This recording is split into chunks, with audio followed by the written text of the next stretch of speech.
Just a brief word of warning that the following episode will contain light-hearted discussion of topics relating to faith and religion. So if that is not your cup of tea, go ahead and give this one a miss.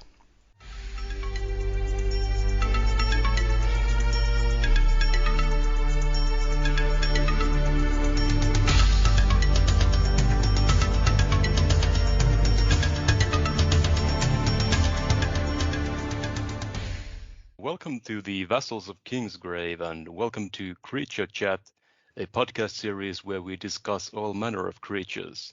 And today we are going to talk about demons.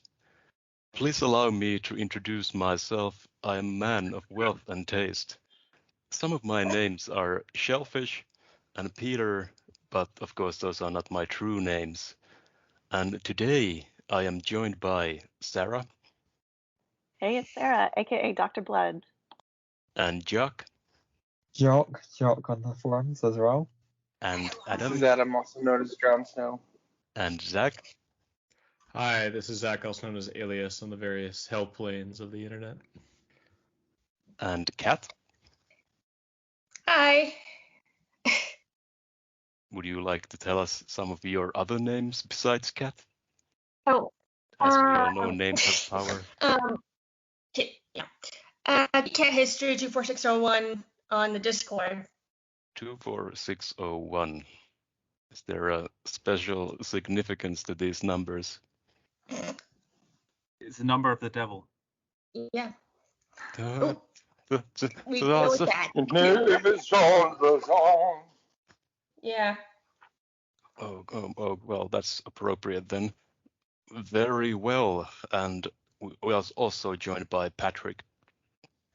Hello, my name is Patrick, also known as the Tall One, and my demon aspect is Vikingness, I think. The ravenous Northmen come to despoil and defile our lands. Very good, very good. So, we are here on Creature Chat talking about demons today.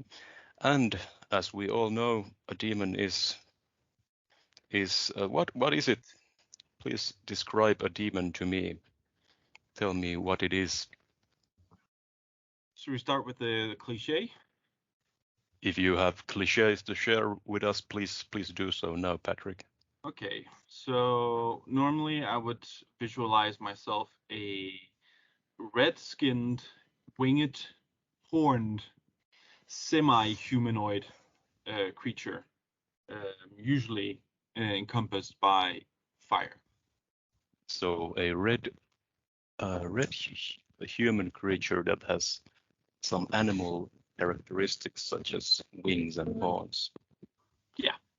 I think for me, I mean, obviously that is very much the stereotypical, most common idea when you hear the word demon, you think that. But for me, I think in more sort of Lovecraftian, sort of Cthulhu-y terms, like lots of tentacles and just something totally monstrous and disturbing. And of course, the interesting thing about demons is that's just one of many ways you could view them. They're not necessarily evil looking or monstrous looking. They could have a facade of looking very lovely, possibly. There's a lot of different ways that you could see them, but yeah, that's typically what I think when I think of demons. Yeah, I mean, I like to imagine they look like a character in a Peter Jackson film.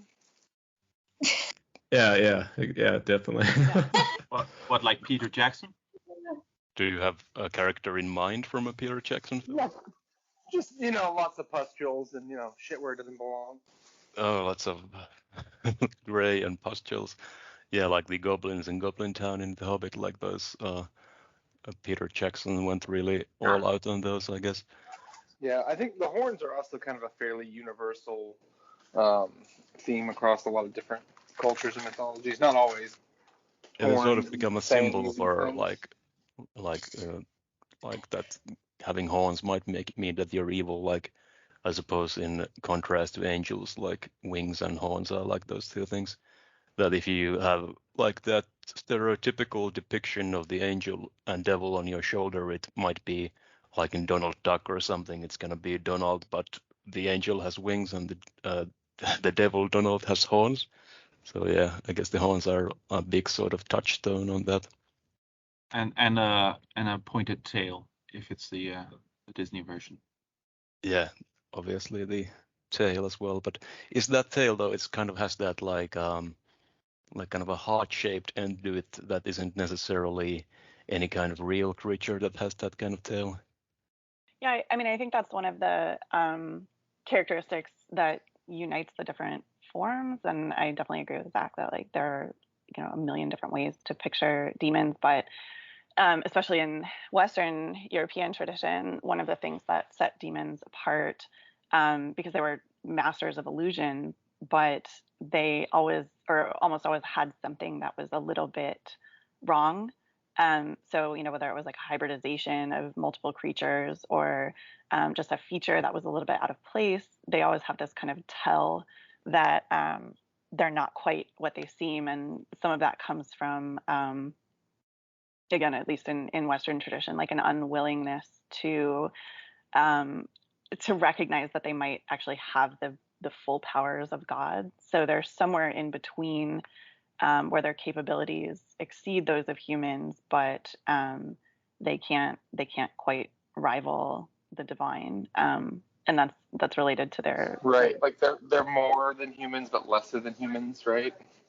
Yeah, they're sort of like what Zach said about sort of like a writhing mass of tentacles. So that's sort of like very Cthulhu-esque, eldritch type of creature, and that I guess I can sort of draw a bridge between that and the types of demons that are depicted in some sort of like medieval and later manuscripts or illuminated Bibles of demons. Like they are often these very chaotic looking, like surreal, where they have faces on all over their bodies and they're like these like shifting forms that don't really make any sense. That it's kind of like you're looking at chaos and you can't really like grab a hold of it. It doesn't look right. Like they have faces in their crotches and on their bellies and like So many Yeah. eyeballs everywhere. Yeah.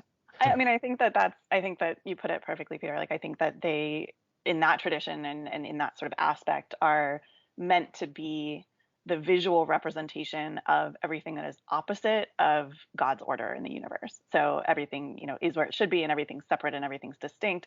And then when you imagine a demon, or when create a demon in your imagination, that they are the opposite, as much the opposite of that as can possibly be represented in artistic or human terms. But there's also the idea of someone attaining demonhood through being cast out from the light of God, and they don't necessarily, get depicted as these chaotic, quadruple mouthed things. So there might be something else there if we keep so within that idea. would that be like depicting Lucifer as a very beautiful sort of a human, like ethereally beautiful human? Exactly. That could be one, or yeah, maybe not uh, necessarily beautiful, but somehow off. There needs to be some sort of show that this isn't this person is off or dark or something, but I don't think necessarily it's only that they are chaotic beings in itself, and then the depictions show that necessarily. I think also there's just a maybe a fascination in general just with demons at some point that arrives that makes them less of understandable creatures, but just more than people, as someone said. I'm picturing the Blake illustrations of Lucifer, where he's this sort Or of, like the red dragon? yeah, exactly, like this stunningly tragic, alluring, mysterious figure. Mega Chad. Yeah, exactly. Mega Chad. Lucifer the Mega Chad. Like the cosmic Chad. Yeah, but he's sort of Bro, the God just shut down our party. That's all. almost like vampiric, right? That there's this dark allure that starts to emerge in especially like romantic, sort of with a capital R, like the romantic period, where he becomes this figure of like almost irresistible beauty, but that there's that sinister core still, and that draw. Yeah, there's certainly that strong element of demons being that thing that tempts you, that sort of typical negotiation of the binary of being good, being evil, and not wanting to fall prey to sort of those frail human weaknesses or animal temptations that we have. And I think we'll get into all these concepts more, but a lot of the ways to depict that aren't just showing something monstrous, but showing something appealing. And in some ways, that is the sort of illusion that you mentioned, Sarah, that it hides that darkness underneath. Yeah, and also there's a theme underneath where usually it's like the person that wants to, allure you is relatable somehow. Like they tell their story about how they're cast out or how their love was spurned, and now that's their motivation. They sort of, at least some the more modern demons seem to all have some sort of motivation towards wanting to, attempt people to do bad stuff. So yeah, that's also a thing. I mean, I think it's important to recognize, because we do, I mean, already in this discussion, like we've had so much slippage between, whether they're frightening, whether they're alluring, and I think that one of the most important things about demons, transculturally, is that they are useful in a lot of different ways in terms of, laying out morality systems where they can be a deterrent, or they can be, the kind of the cautionary temptation, right? So we can have them as just these horrifying creatures where you look at them and you're like, oh man, I don't ever want to meet one of those, or I don't ever want to have anything to do with it, or I don't, want to go to hell and be burned alive for eternity by one of them. And it's this very straightforward sort of like deterrent, right? That you just don't want anything to do with them. And then on the other side of that, there's I would say like the more beautiful aspects or the more alluring aspects are possibly more of an acknowledgement that there is a temptation there, and that there is, like as we were saying, that this human nature that kind of yearns for or tends toward the kind of like freedom that the alluring demonic might offer. Yeah, there's also like something alluring and attractive in a strange way in the grotesque and the evil and horror and blood and all torture and all that kind of stuff. Like, I think this is a point that Stephen Fry made in some sort of talk he gave, that in those sort of old religious paintings that would depict heaven and hell, that heaven would be kind of like, okay, yeah, there's like heaven and angels and harps and clouds, and okay, that's all nice, but then the depictions of hell would be much more detailed, and it would be like very, very detailed about all the sorts of torments people would go through and all the different monsters, that the artists really took their time drawing out those details in the paintings. Yeah, absolutely. Yeah. So now we've talked a bit about the Christian and maybe all the Western-esque demons. If we move over a little, I think there's another aspect. Or what? We could go back in time instead of moving geographically. I'd like to talk about like the very origins of this, like as we usually do, like if we think about that hunter-gatherer past of tribal human beings, or like whatever state of nature we might have had, that do you think that those very early humans told stories of demons? Well, that actually brings me into what I was about to talk about a little, because this is okay. Sorry if I stopped you, but I wanted to go back in time first. I know. It's fine. I just wanted to saying that the third aspect that we didn't really talk about is the explanatory aspect, the ones that explain the phenomena that might seem evil around us. So it might be an evil spirit that makes a crop fail, or it might be what goes into the mind of a man when he chooses to kill another person. Yeah, so sort of clothing those abstract things into some sort of that formless menace into something with a form that you can throw sticks at and shake your fist at, I suppose. Exactly. You can blame that for whatever bad happens. It's not necessarily a real person that's done it, or yourself that done it. You've been possessed, or there's been an evil spirit in the crops. Not you didn't do anything wrong. I think that sense of plausible deniability may also be some of the allure too, right? Where if you, Right, yeah. in the early modern period, there was a lot of discussion over whether like people were basically faking being possessed or doing it for attention or doing it for a greater level of freedom than they would have within the strictures of a very restricted society and social expectations. So if you're like, I can't help it, I'm possessed, I'm gonna scream in church and spit on you, Yeah. like Yeah, I think I go back to answer that question of whether they were telling stories about them. I go back to what Sarah said before, which is that idea that they have the concept of demons has so much utility to it, right? It's useful for the reasons that you just said. It can be used as a way to sort of shirk responsibility and say, no, a demon made me do it. It's useful to say, like, if there's some threat of something out there, you can tell stories of demons to create that fear, that sense of uncertainty that helps to make sure that people do what they're supposed to do. And on the same side, like, it helps to tell stories about the internal weaknesses, the internal concerns, and to say all these things about the threats of yourself and the things that you could possibly do. And I think that's why stories of demons crop up in all these different societies, these different religions, these different myths, even if they don't have any kind of like inherent synchronicity between them. The same concepts reoccur because we kind of need these stories of the different sort of many shapes of evil that can take form, and we use them for all these different purposes. Yeah, a way of allowing ourselves to be redeemable because it wasn't our fault in the first place. But I mean, I think it's interesting to note just from an etymological perspective that demon in Greek, the daimon, right, was not inherently evil. It was a spirit or a nature deity somewhere in between gods and humans, right? So they've always had this kind of liminal intermediary status. And then the other iteration of it we see, for example, in Plato, is the idea of like a personal kind of tutelary guiding spirit, right? So whether it's artistic inspiration or whether Jiminy it's Cricket? kind of, yeah, right? Like Jiminy Cricket's a demon. I knew it.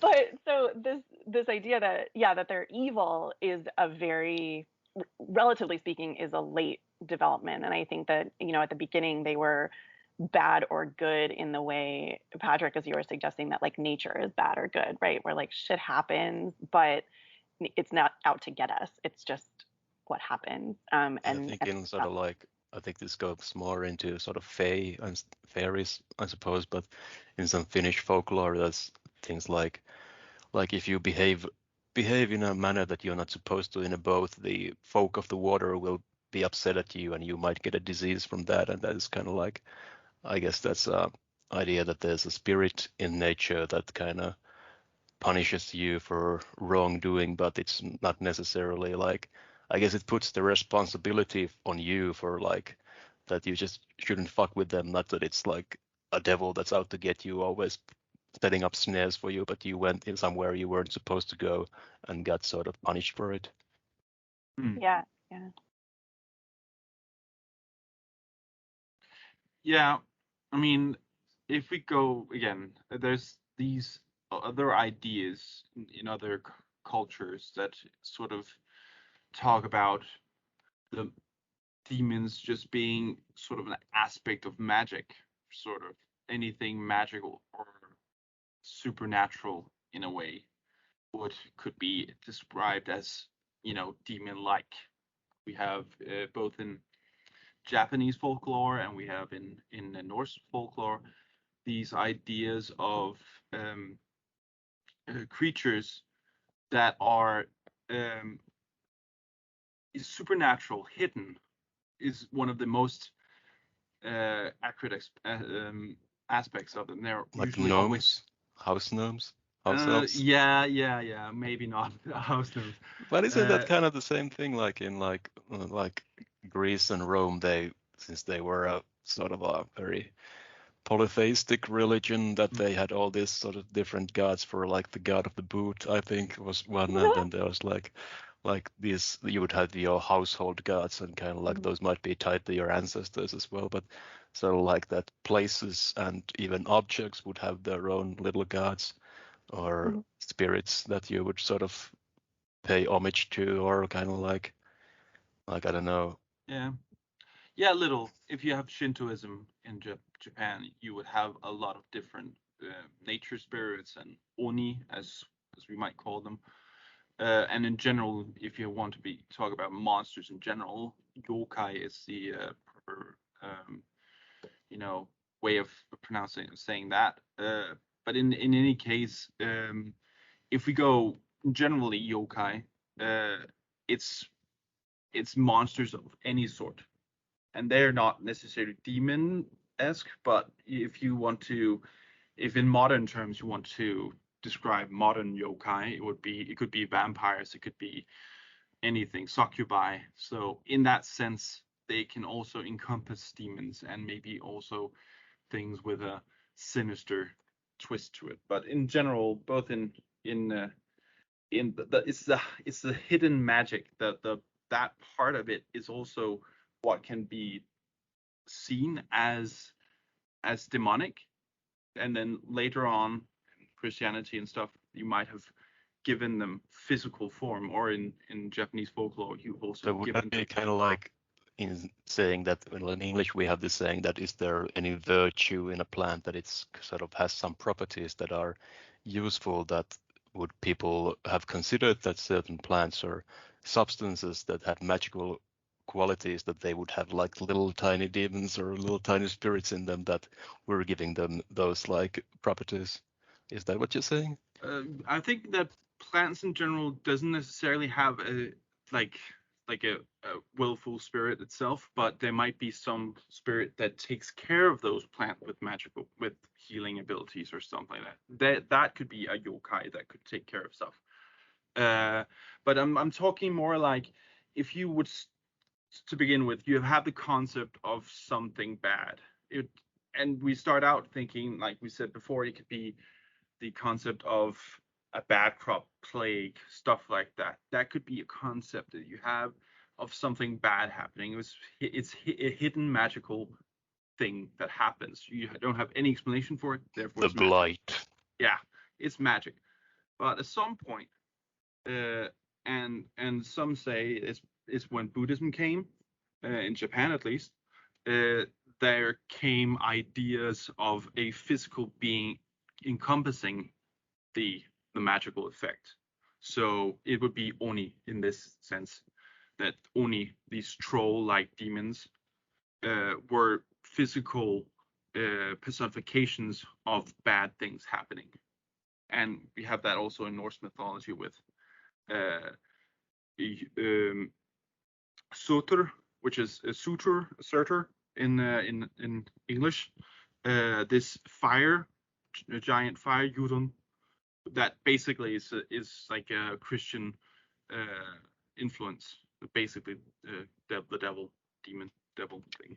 Yeah, I mean, I think that's a really interesting pattern that you're pointing out, Patrick, that like a lot of things that are more natural in the sense that they're just sort of around, and I mean, they're supernatural, and I think that's one of the major distinctions between monsters in general and demons, is that like they have this kind of extra level to them, that they're sort of operating on a level above humanity. But in a lot of different cases, when a new religious influence comes in, those indigenous inhabitants, those sort of indigenous spiritual creatures, become demonized, literally, right? So that you have this transition from, hey, there are things out there, to the things are out there and they're bad because they don't accord with this new religious paradigm that's coming in. And I mean, that's certainly what happens with the Greek daimon. And it sounds like, yeah, that happens with the Shinto spirits as well. But I think that's a pattern that's pretty clearly established with that kind of the substrata and the superstrata of religious belief that happens when one belief system overrides another one. But it's also a cultural concept that gets integrated. Like the main person that like fell down all the stories about Norse mythology was Snorri Sturluson, an Icelandic dude from 1,000 years ago. And at that point, Iceland had become Christianized, but he was Christian at least. So he was quite, thorough in trying not to, let himself be influenced too much when he wrote things down. But if you see that these areas, like if you see that the area have already been a bit Christianized, you can also think that it would be easy to, in a religion like Norse mythology, to incorporate new demigods and new devils, evil things, to explain aspects that haven't been explained before. So you get this cultural idea of a physical being actually just being destruction and murder. That's just what that person is. It's not that we need. Sometimes you. So you said twice now that it's like that they weren't physical until sort of like they were demonized by an outside force. So do you mean to say that they were sort of like more like metaphors earlier or allegories for stuff? Yeah, more like used as a cultural idea suddenly that came in from like another that's kind of like in like ancient Greece, like they had all these different gods like Psyche or hygiene, and like those have become concepts for us later on that like were anthropomorphized as gods and goddesses earlier on, and well, obviously all the planets as well. So that's kind of like these are things that we human beings do for things in the universe, that we see something and okay, what if that, and we think like, okay, what if it was like a dude, what would that dude look like? Well, okay, that planet is red, he would be strong, and like he would be like would a his power strong level be? warrior. Yeah. But also a parallel to nowadays would be if you see something like a new idea, like a new comic book in the Marvel universe that sort of tells things a bit differently. Maybe they lend something from a different story. You think that's pretty cool. That's now a part of my headcanon. That's also like an idea that it plays into at least Shintoism and Norse mythology, because they were both quite like welcoming to new ideas, like inclusive, you might Yeah, if say. it's a useful story to explain the world we live in, I guess you might include it in there, but kind of like maybe then it crept in and kind of took space from those earlier original beliefs, and they have kind of atrophied because of that maybe. But I don't know. I think it's probably that that happened with other religions before Christianity as well, but yeah, I don't know. sorry. I think that there are two impulses that arise side by side whenever there's a meeting or an overcoming of one social belief system by another one. And I think in part the concretization of these previously, sort of accepted indigenous concepts makes it easier to appropriate them and shape them to fit into the new belief system. So, if you say like, okay, it's not just this abstract idea of like the land having these spiritual inhabitants, that there's actually, these little creatures with goat legs that kind of, I don't like, it's easier to kind of wrap your head around as someone coming in from outside that belief system. But it makes them a kind of a useful shorthand where you can point to something that is already embedded in the culture and say, okay, how you think it's this, well, in our system, it's really this. So you weren't totally wrong, but you need to think about it differently now that you've incorporated into this other system. So it's sort of a translation, trying to translate your cultural aspects to another culture. Yeah, so there is a kind of, an attempt to relate, I think, in some ways, or to understand, and we understand in many cases by simplifying. But I also think that there is like a directed appropriation that happens where they're kind of taking away some of the power, you said, like diminishing by making these concepts into creatures that are more readily.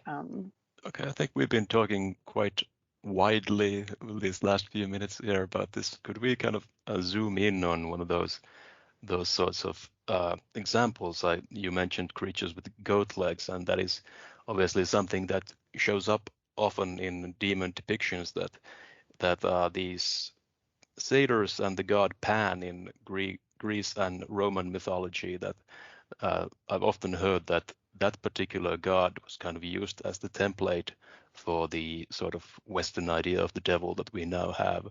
So does anyone know anything about the relationship between Pan and the devil?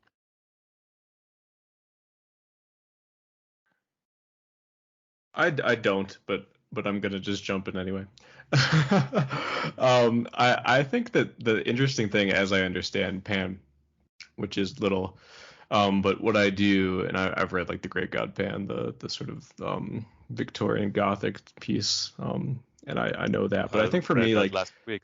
yeah, it's pretty good. But what I understood about that, and what I think is interesting about that as a concept and that as a thing is like this, and I think it's especially relevant at that time and how that story was being told at that time, is like this idea of again, like coming back to the sort of the utility of demons to kind of explain and to deal with our own kind of human bullshit that we have, like the idea that this manifestation not just of evil but of madness, and the sort of effort that we have just as we negotiate the increasingly like bleak circumstances that we have at certain points in human history, and how we handle that without just like going insane. I think we need to sort of externalize this like idea of madness and to make it Something into came a over creature. me.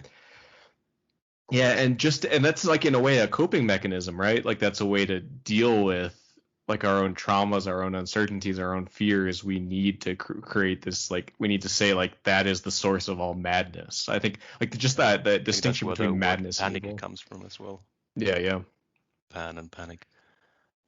Yeah, I mean, I think just sort of refreshing my memory a little bit, that Pan was sort of increasingly important in cultic religion, so like the kind of secret societies and religions that came around the advent of Christianity, and he becomes in that role, or kind of in that position, a useful and I think visually striking symbol of all the things that were swept aside when Christianity came into power. So I mean, I think that's why the visual echoes are there, because Pan becomes this, like I said, like a kind of convenient embodiment of the old order, the old belief systems that Christianity supplanted. So it makes sense that from a PR standpoint, that that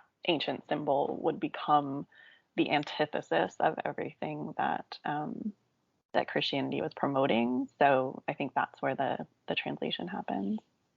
So it might have been strengthened by that sort of being sort of a rebellion against Christianity or resistance. That sort of like pre-Christian Greeks might not have held Pan in as high regard, or being as important, I suppose. But yeah, but why goats? Why does he have goat features? That I don't know, but from how I understand Pan, we actually know very little about him because he's super old. So a lot of the stuff that was relevant about him is lost. So we actually don't know all over the place. What? Yeah, exactly. So he's a mystery to us, not by design, but and yeah, on the note of panic, yeah, he supposedly induced panic by screaming into the woods. I don't know the deal with goats. Yeah, there's also some significance with his pipes, that he's sort of like, you hear the music and you kind of like go mad. He was chasing a nymph and turned her into reeds and turned the reeds into instruments that he could put his lips all over. Interpret that how you want. Nasty. Interesting. Yeah, exactly. But when you get down to it, pretty standard Greek. Yeah,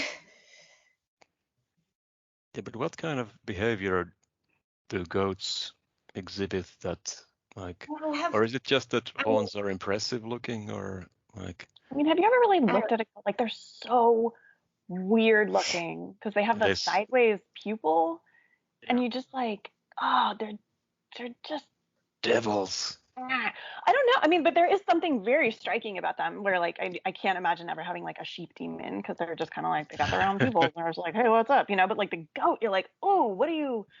I don't know. There's something visually very, very striking about like their eyes and they can be very aggressive and I don't know. Yeah, I think there's something to that. It's hard to like distinguish in my head, right? Because for us, like the image of the goat is so associated at this point with sort of a demonic concept, right? Like for us, like it's hard to like figure out which came first. Like, do we think goats look weird because we know them to be demonic because that's our cultural heritage, or do we like which came first? I don't know. Like it's hard to mentally figure it out.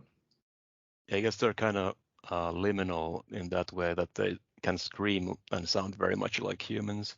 So that might be some aspect of it. But I've sometimes wondered about like the metaphor of someone being horny when they are aroused or sexually active, and like if that might have something to do with like animals that go into heat that we human beings don't go into.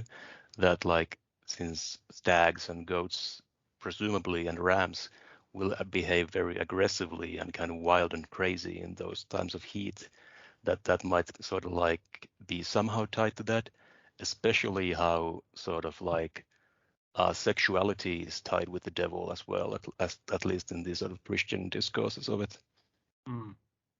Yeah, I definitely think that the Christianity is sort of if you want to go to think about it as propaganda, they didn't need to work on their image, or at least make sure that they were still,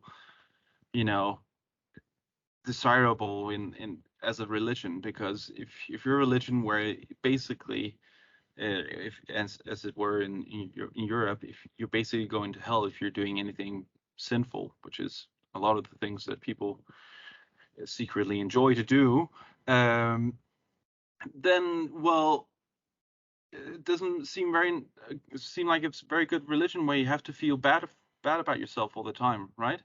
But in Greek mythology, you have like Pan and you have Dionysus, who are gods of hunt and merriment and stuff like that. People enjoy sort of that. excess and kind of decadence and kind debauchery. of debauchery. Yeah, that's the word I was looking for. Dionysus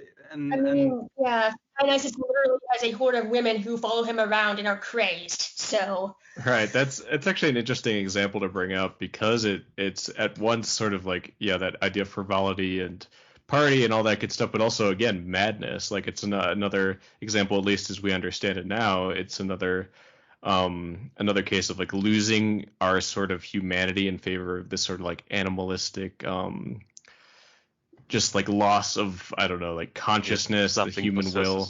Like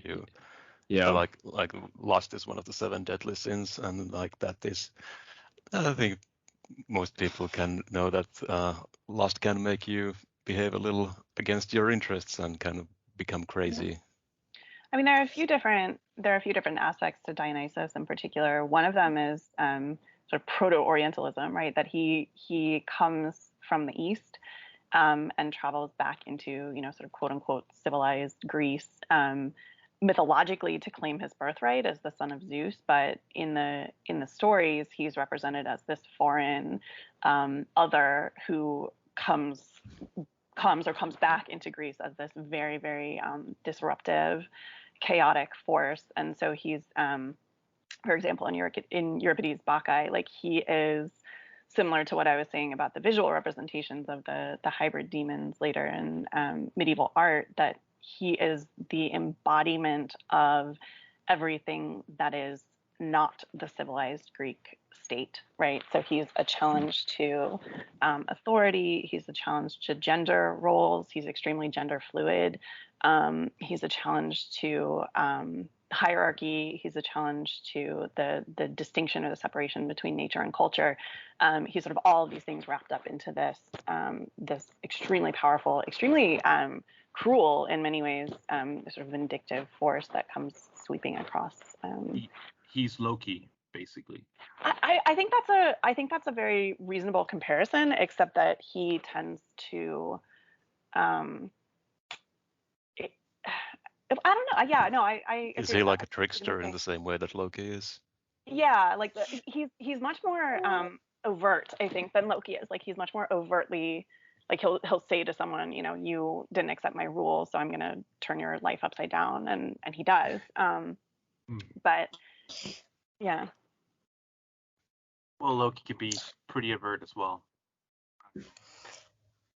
I think that those are valuable again examples to the point that while I do think that like Christianity and these concepts sort of sharpened the need or this idea of like having to be a very staid sort of unemotional human to be like a perfectly civilized being versus giving into your various sort of animal impulses and that becoming the binary of the sort of human versus the animal. I think that's been a thing before that, and it occurs across different mythologies and different cultures. And again, like I think Christianity sharpens that, and I think that's probably why something like the goat was picked to depict evil, to depict demons. Yeah, I think you're right that those sort of themes are present in Greek myth as well, with these sort of like using these satyrs and centaurs and as sort of like depictions of that animal side of us, definitely. Yeah, and that's not always bad, and maybe again Christianity made that seem more clearly bad than it was. And again, I think your point about like the scream they make and how it's sort of human, I think that's interesting too, because like they're not quite animal, also like they're close enough that you have that kind of uncanny feeling that they are sort of like us, which is an interesting thing too. And I think you get this sometimes with like monkeys as demons too and things like that. Oh yeah, definitely. Many demons are very monkey-like. Like if you get like imps and or like the scamps in Elder Scrolls, for example, or like those sort of lesser demons are often those sort of very monkey-like, sort of like these, or you know, like Salacious Crumb in Jabba's palace in Star Wars, like that cackling fucking monkey demon that's mocking you at every turn. Like that's a good demon archetype, definitely. I think, I mean, I keep thinking about that expression, sheep go to heaven, goats go to hell. And it's like, I think from a very practical pastoral standpoint, and I will be honest that I have not spent a whole lot of time herding animals of various types, but my impression is that sheep will pretty much go where you want them to, and you can goats lead will, them to slaughter.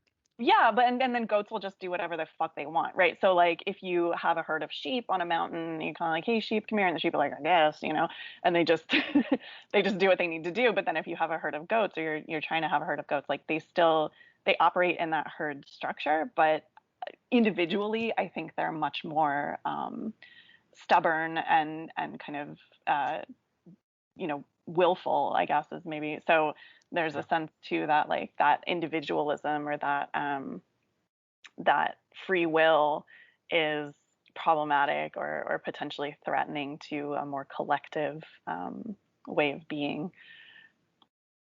Yeah, but it's like the goats are really individualistic, or more at least than sheep, which might be the reason why they go to hell. But also, if you want to just a fun fact about goats, that they could also be used as like, you know, nannies and feed infants if the mother couldn't produce enough milk or weren't able to it for some other reason. So even though goats get a bad rap, they also get used for things that seem pretty natural and pretty good. It's interesting because I aren't like a lot of stories about like the Antichrist or something that they're born from a goat or isn't, or a dog or something like that. Is that in the movie Omen maybe? That like there's like this devil child that was mothered by a goat or something like that, and that like they're evil because of that, and it's like a sign of their evil that they were born of a beast. The Antichrist is born by C-section in a lot of medieval sources, but I've never heard he's fathered by the devil. Okay.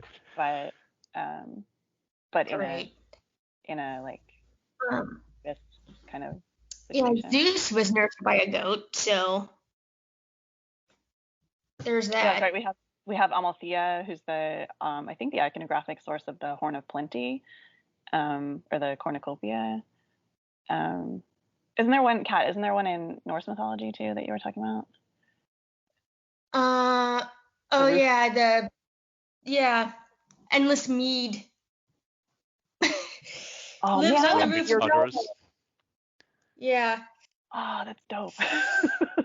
And, Milk and meat. and the greatest thing about it is it was there when the gods arrived.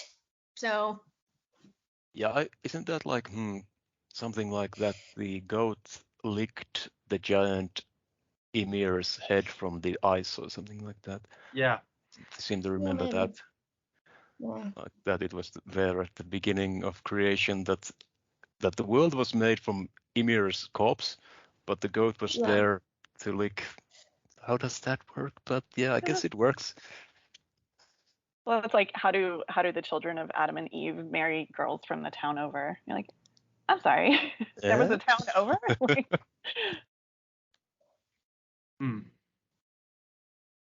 Yeah, they were around a long time, and Adam and Eve kind of had some other families they abandoned once or twice, you know? right? Like, yeah. Well, yeah, we still have the we at the New Year's Eve we eat the Horn of Plenty, basically. You do? Yeah. Eat It's it? we eat it. It's a Danish tradition. We make it out of pastry. Oh, it's a Um, Danish. Oh, not pastry like that. It's more like a Sorry, that's very marzipan. culturally insensitive. Apologize right now. That is really. So, but yeah. Yeah. No, it's basically like a marzipan thing, sort of Sounds pastry tasty. dough, It and does. it's really good. And you put it in layers, and it is only the best cooks that make them like really big and large, and then they put glazing on top of them, and sometimes give them sort of patterns on, and Man, that sounds awesome. then you Oh, fill them sounds up with good, but chocolate marzipan or whatever. tastes like shit though. Yeah. Yeah, it's good, and it's good, it's especially good with the champagne. Sounds cool. So Yeah. unless anyone else has anything else to say about goats, we could take another topic. Bah. Okay, so as we've done on a few of these episodes, I would like to ask if anyone can think of like foundational works depicting demons that might have shaped our sort of cultural idea of demons, like Dracula for vampires or Nun for werewolves, I suppose, that we found. So that are there any books or movies or stuff like that for demons that sort of are very important in culture? I mean, they go so far back, unlike a lot of these other things. That's kind of the issue. I mean, obviously the Bible in Western society, but there's just so many. Yeah, in Japanese folklore, you have Momotaro, which is Peach Boy, which basically he's like his supernatural boy And born. how old is this story, Momotaro? Momotaro is probably like 400 years old. Cool. But yeah, it's basically this kid who travels and kicks the ass of a bunch of oni, and so you see oni in a story and cultural artifact. I mean, from It's a interesting. Western. Oh, sorry. Go ahead. I was gonna say interesting that you say 400 years because that would be after like the Portuguese arrived in Japan. So I don't know if there's something there. I don't know, but I would assume that there's stories of oni and stuff before that. As far as I know, oni is derived from more like Indian influences, so maybe more like a Rakshasa. Yeah, stuff like that. Rakshasa. Yeah. So more like that instead. But yeah. Makes sense. Yeah. Yeah, I mean, I think it's worth pointing out like the sort of broader Indo-European tradition is not my area, but there are the rakshasas, and then also the sort of like quintessential battle between the serpent and the hero, right? And I think that gets incorporated into the iconography as well, Like right? Egyptian mythology or Yeah, Babylonian stuff like in that. Egyptian mythology, and then Indra and Vrtra is like one of the oldest texts that we have on Earth, but it's Indra slew Virtra, and he freed the waters from the mountain by doing so. And there are cows involved and things like that. But And Virtra is a demonic serpent. he is a giant serpent. So it's the sort of proto example of the dragon slaying myth, but it's also, I think, this concept of order overcoming chaos again, and this concept of the control over nature, or civilization of nature, and combat, and this adversarial relationship, I think, is one that gets brought forward in this idea of the demons as well, where it's not just that they exist, but that they're specifically existing in a confrontation or in an adversarial dynamic with the sort of higher deity. That's super interesting. So I think that's probably one of the earliest ones that I can think of. And then just from a European standpoint, I think that like the visual representations of the Inferno and the Last Judgment are profoundly influential in terms of like how we think about. You mean Dante's books, or No, Inferno and the Last Judgment? Of those are paintings, or what works are you referencing? Yeah, the Inferno, yes, Dante's work, but also, I mean, it just sort of in general, like any kind of parish church or whatever would often have a representation of the Last Judgment, which would include the judging of the souls, a representation of heaven, and a representation of hell. And so that representation of hell is relatively stable, obviously with artistic flourishes and sort of patterns that develop, but the idea of the central Satan and the various torments and things like that we kind of picture, those are very prevalent in the Middle Ages, in like popularly accessible media as paintings on church walls and things. Would you consider any of the monsters in Beowulf to be demonic in nature? No, they're bitter. Yeah, what? Sorry, what was that? They're bitter. Bitter? Bitter. It's basically like a general term, just like yokai, a generalized term for anything. It's just like a troll or like a spirit or anything supernatural that's not humans, basically, or animals.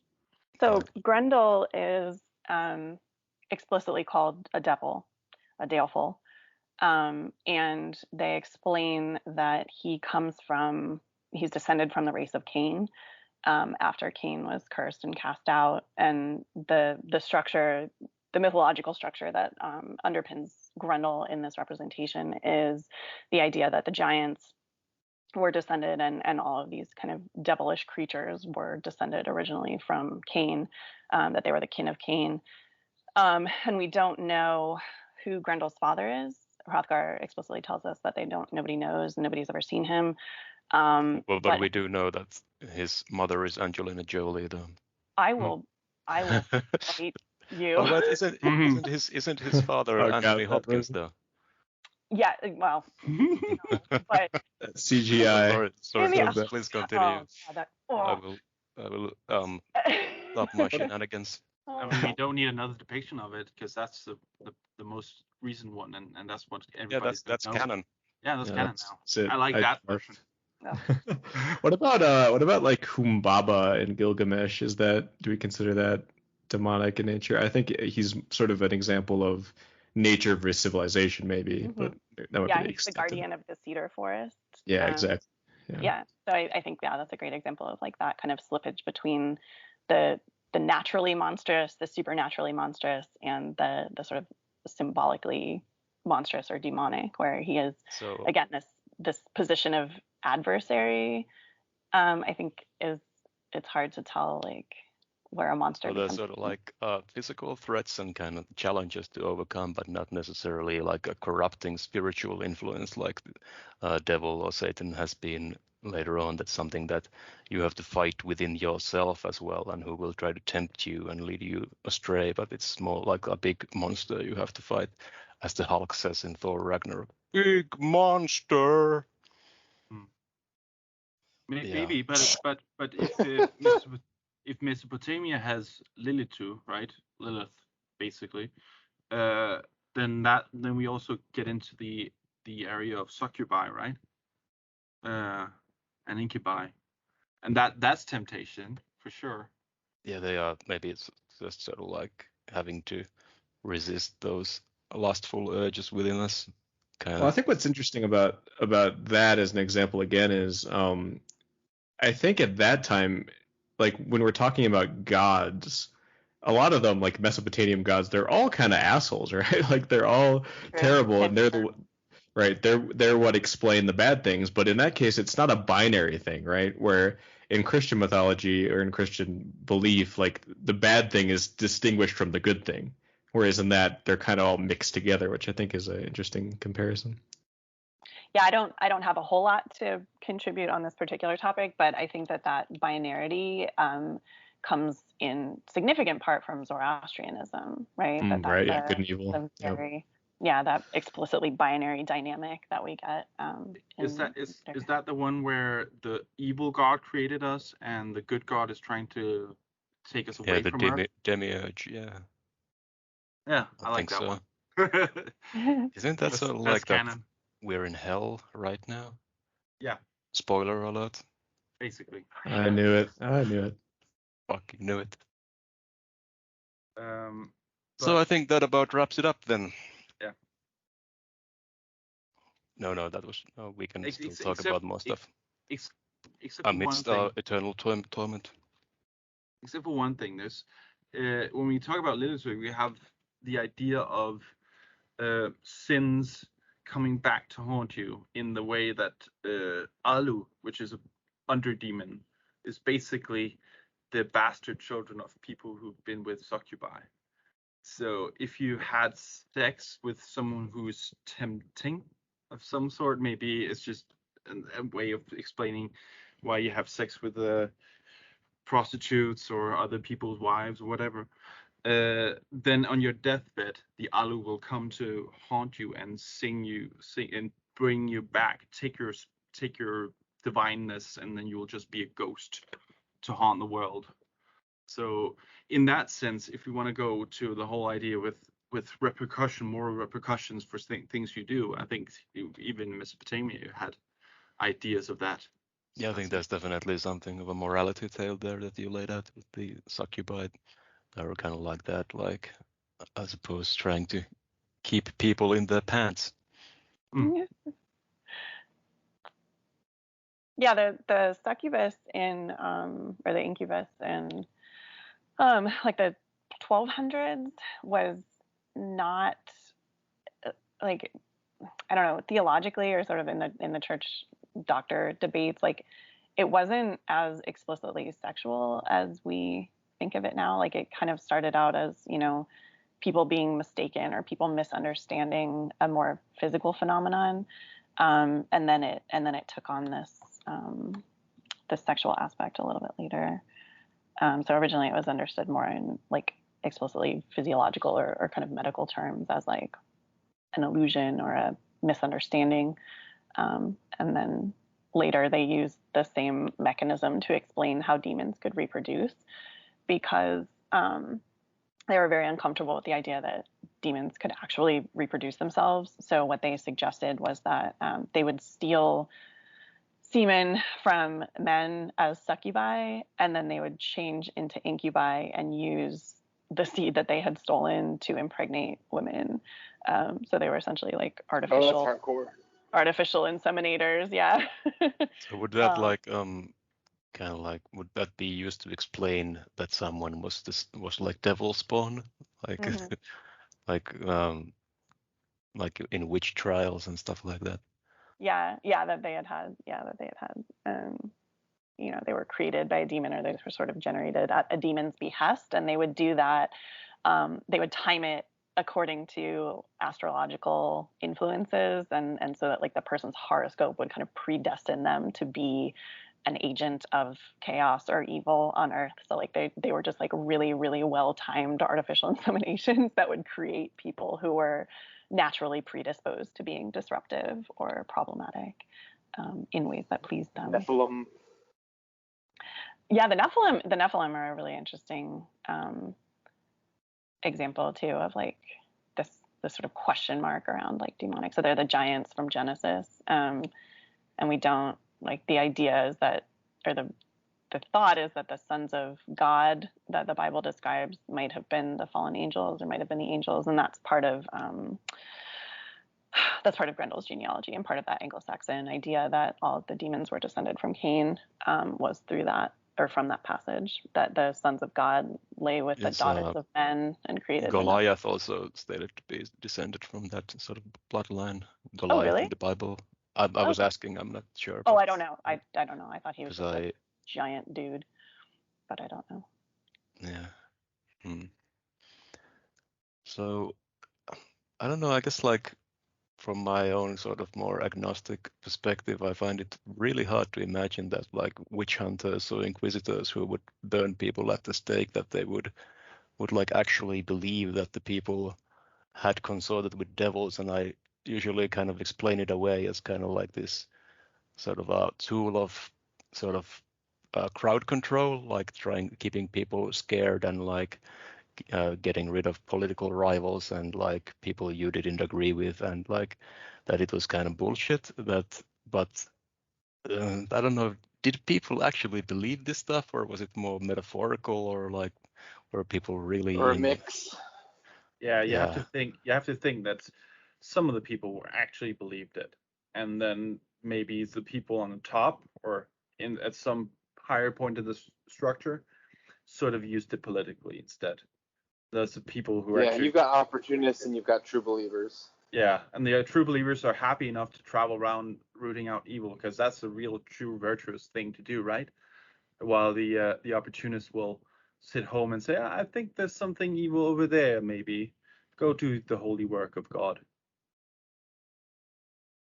I mean, I think, and then confirmation bias comes in when you get there and like you see what you want to see and what you're expecting, right? Like, oh yes, it turned out she was a witch, Yeah, I mean, I wonder, not to sort of primitivize earlier peoples and ways of thought, but I wonder how much more terrifying the world would have been if you didn't have an available alternative explanation, right? So like imagine that we lived in a world where you don't know what germs are and you don't even know that they exist, and you don't, things would feel so much more arbitrary and out of control and just terrifying. And I think that human impulse to look for patterns or to find an explanation for something that seems inexplicable is a very powerful motivator. And I mean, I can see how that would have evolved. Yeah, no, you would want to look for a scapegoat. Goat. Goat. Yeah, I think that's probably all of you, Patrick. Adam and Sarah answered my question quite eloquently. Thank you. Also, just nature. That's great. Sorry, Kat. Just. Oh, yeah.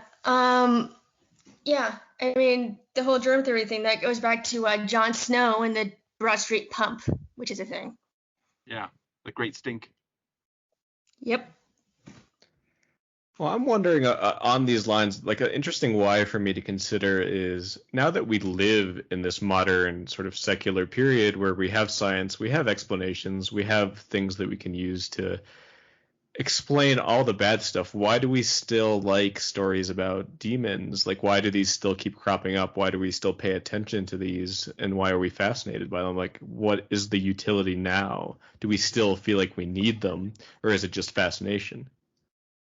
Well, I mean, people still believe in your afterlife, heaven, hell. Oh, sure, yeah, sure. Beyond all this, so it's all sort of intertwined. Well, let's say like, so I'm a person who doesn't. I'll just say that. And I still find these stories fascinating. So why do I care? Like, right? Like, what is my fascination with this if I know it doesn't actually have any value? And I think you mean beyond that, it's good narrative. Like, what's the human attraction? Yeah. Even if I have all these explanations, like if I don't, again, like going back to, I find this such a useful way to organize this discussion. Like what Sarah said about like needing demons for sort of a utilitarian purpose to explain stuff. Like, why do we still need them if we don't actually have that actual sort of need of them anymore? Like, why do we still have them? Well, what was that quote you quoted some time ago, that animals are good to think with? Oh yeah, it's a paraphrase of Claude Lévi-Strauss, who's a structural anthropologist, and he says that animals. What he says is animals are good to think, and it's usually quoted as animals are good to think with. But basically, yeah, that like because they're ubiquitous and very sort of readily accessible as like a thought category for human beings, but they're also not us. It makes it very easy to impose meanings on them and use them as tools for thought and conceptualization. Yeah, so demons are kind of like useful metaphors, I guess. Like even in like Zach, I'm quite an agnostic person myself, but I sometimes put some linguistic flourishes in my language that maybe have a sort of a religious connotation. And even in mainstream culture, I hear people talk about like maybe an actor struggling with his personal demons, with addiction or like addiction or depression or something like that. And we use this word demon to kind of sometimes kind of mean internal struggles or difficulties with life or bad memories or something like that. Yeah, I mean, Zach, I think it's really interesting that you preface that question with the claim that we have explanations for everything now. And I think that's very I was gonna, yeah. So I was gonna follow from that. I was gonna say, like, this is why I think we still need it because, and this is a big idea for me, and I'm kind of referencing like my vague understanding of this concept I read in like some Nietzsche thing at some point where he was explaining that like you can't really stare into the abyss directly. You need some kind of filter for it. And for me, the way I interpret that concept of the abyss, or like staring beyond the veil of Maya, or there's like this thing about like reverse sunspots and all this stuff, and like the idea of like you can't like quite look in the face of the thing that will blind you. And I think that is why we still need it, because like life itself is so confusing and disorienting, and to actually like reckon with how disturbing and fucked up it is, we still need interpretive work. Like we need that even if we don't have like an organized belief system to truly like have faith in. Like we still need to kind of have these metaphors, these ideas, these like manifestations of these scary things, because it's our only way to cope with that. Yeah, it's like the mirror that you Oh use yeah, to that look was at beautifully Medusa, put. right? Thank you. That you can look at the reflection, but you can't look at the real thing. And I think Yeah. yeah, I completely agree with that. And I think honestly, there's an extent to which the rational age and the age of science and the age of discovery has made that more panic inducing, because we have access to so much information and so much knowledge and so much technology, and yet there are still causes and effects or impacts or patterns that escape our understanding. And I think that it's it's a very persistently disturbing reminder of our human limitations, and the more we achieve, there's always something just beyond our understanding or just beyond our capability. And whether we choose to call that demons or devils or just bad luck, there's something fascinating, abjectly fascinating about it, because we can't ignore the fact that there are still these things that we don't understand. So in confronting those in stories or in at arm's length in these narrative or artistic representations, I think is a way of coping with that, or a way of trying to manage it.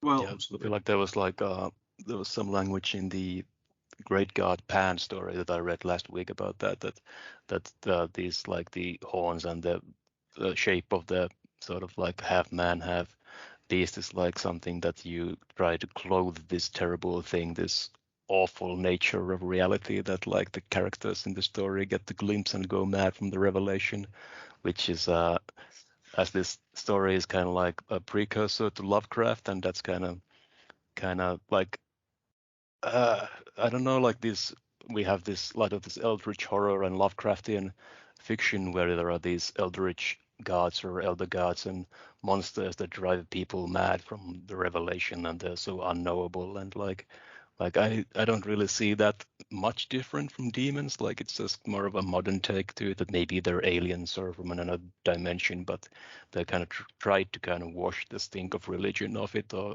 like magic of it, but it's still kind of the same thing, isn't it? what Yeah.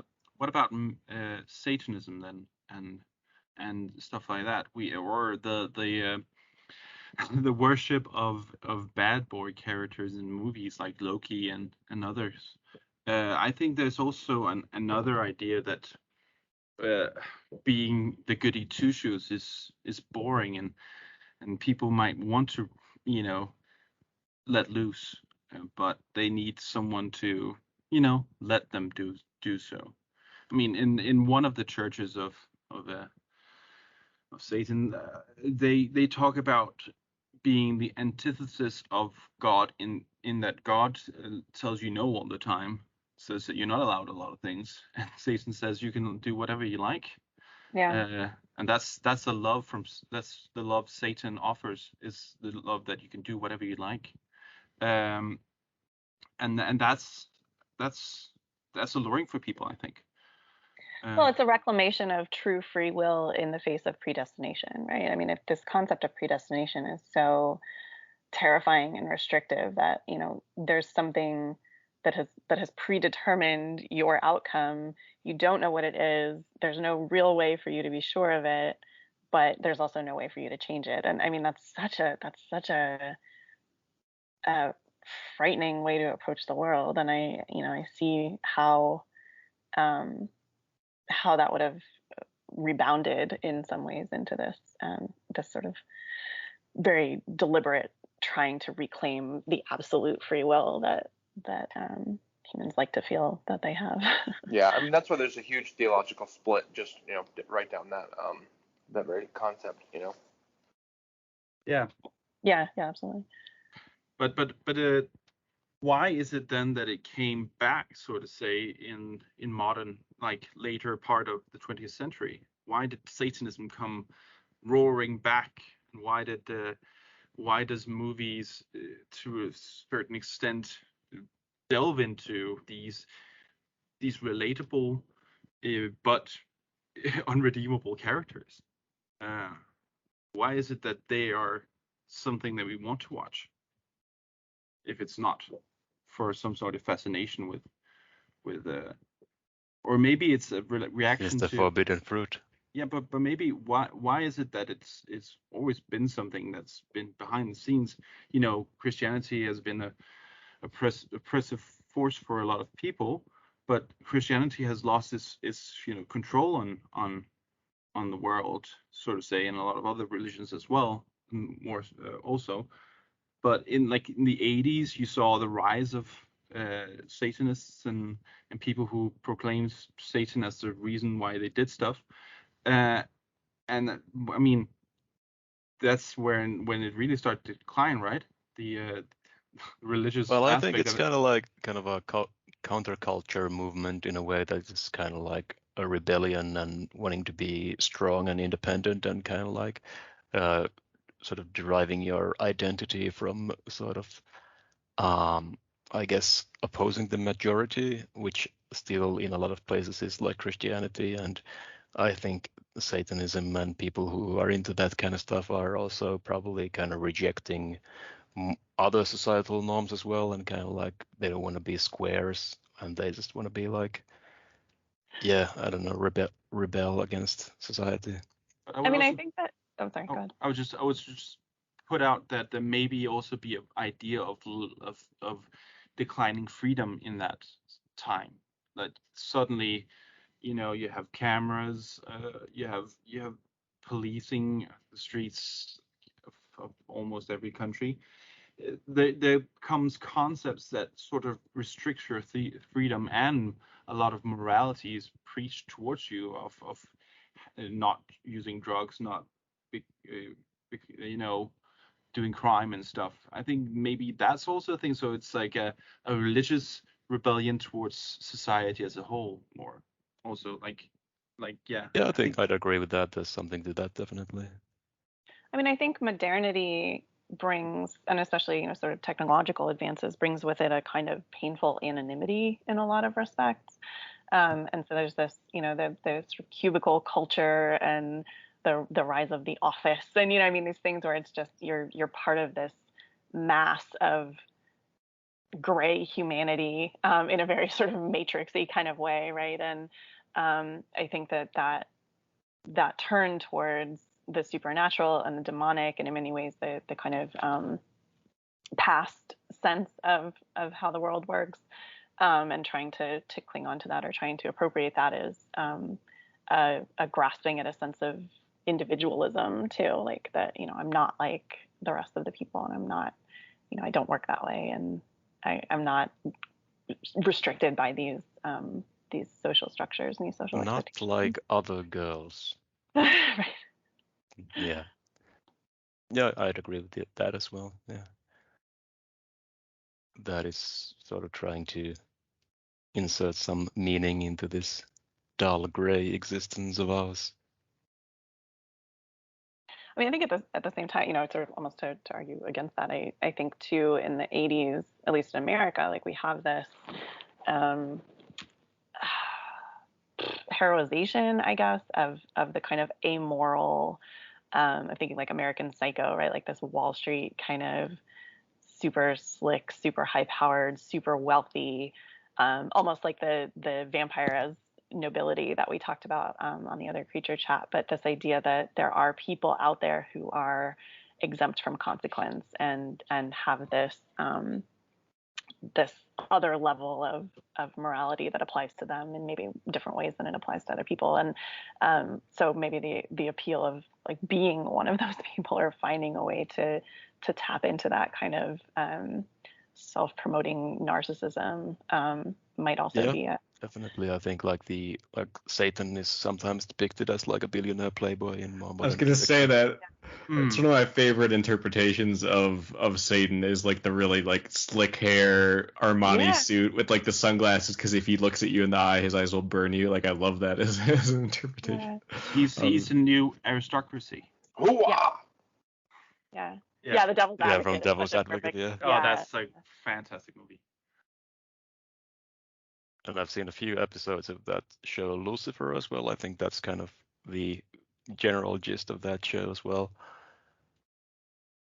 But yeah, that sort of idea, I don't know how old that idea of a man of wealth and taste, I guess many depictions of the devil do have that kind of like dapper suit and the sort of handlebar mustache and like the slicked back hair. That's kind of his human form in most things. Well, also in Dracula, also sort of the name Dracul also sort of means demon or devil or dragon. So if you want to go there, there's call back to the other episode at least. I think, I mean, to go sort of way back in our discussion, but talking about turning points or sort of cultural touchstones for the modern image of the devil or Lucifer in particular, like, I mean, I think we would be remiss not to mention Milton's Paradise Lost, because I think that in that text we have the first evidence, or the first kind of groundbreaking evidence that Satan is a beautiful tragic figure, or that anti-hero, rather than a purely demonic or purely vilified, almost brute or inhuman sort of creature that he is, for example, like Dante's corrupter and defiler who wants to blow up the world. He's kind of like emphasizing that free will aspect and the rebel aspect of it, sort of like, and making God into sort of an oppressive tyrant in that sort of narrative. Yeah, absolutely. How would you reconcile just the concepts of the fall of man versus the sort of fall of an angel? Like, is there something like between them, or are they two like completely separate ideas? I'm just wondering about that. Well, in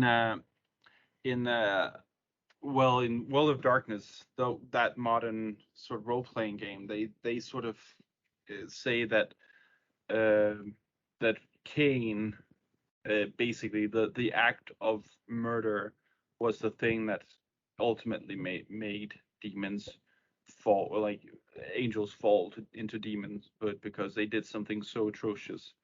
They were taught by humans to do something. Humans were the original evil. Yeah, they had the potential to do real evil, not just, rebel a little against what God's will was.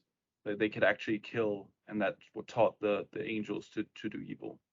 Yeah, I like that. I think that concept that like the reason why Lucifer fell was not because of like the inherent evil of some, like the potential evil of an angel, but like that's us, we did that, like it's our fault. I like that as a Yeah, like he took a look at our browser history and was like, oh, what the fuck? yeah, exactly, yeah. That's the causal relationship. The humans were in fact the original sin, and like we corrupted. It's like we weren't corrupted by demons. We corrupted. We were the corruptors. I like that. It's kind of embarrassing for everybody. Yeah. I'm sorry, I broke it. I think it's the Book of Enoch. The apocryphal text describes the demons or the fallen angels or the Nephilim as bringing us technology, so that like each Nephilim was responsible for teaching like metalworking or writing, or and there's this sort of repeated emphasis that we weren't supposed to know any of that, and in teaching us they were transgressing, and so it's kind of the same idea that the knowledge of good and evil, but it's more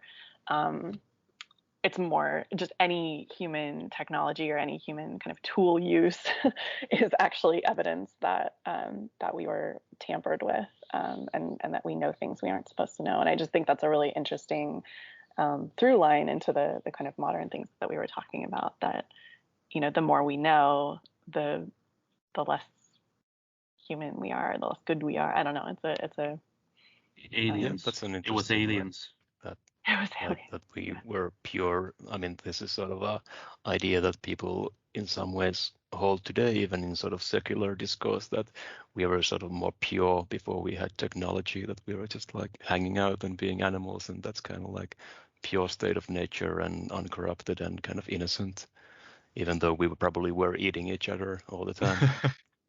I actually want to linger on this "it was aliens" thing for a sec. I like, for me, one of my favorite ways to think about demons, again, like I went back to like the Eldritch things, like that they actually were aliens. Like a lot of demons actually were something otherworldly that came to this planet and did the bad stuff, and that's why we have the stories. Like, is there something to that? Like, I mean, maybe not literally, but like, do you like that as a way of thinking about it?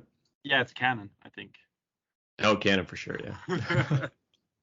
I do really like that idea. I mean, I like the idea that we weren't bright enough to figure it out on our own. But I will say, like, the origins of that are very sort of racially problematic, in that it began as an explanation for like, those people couldn't possibly have built the pyramids, or like those people, what I mean? Like, so there is this kind of unfortunate tinge to it, but I think in a broader conceptual way that it is very interesting to think that like maybe humans aren't just as a collective, like aren't as great as we think we are, and like we have needed help from things, from other beings, in various stages of our development.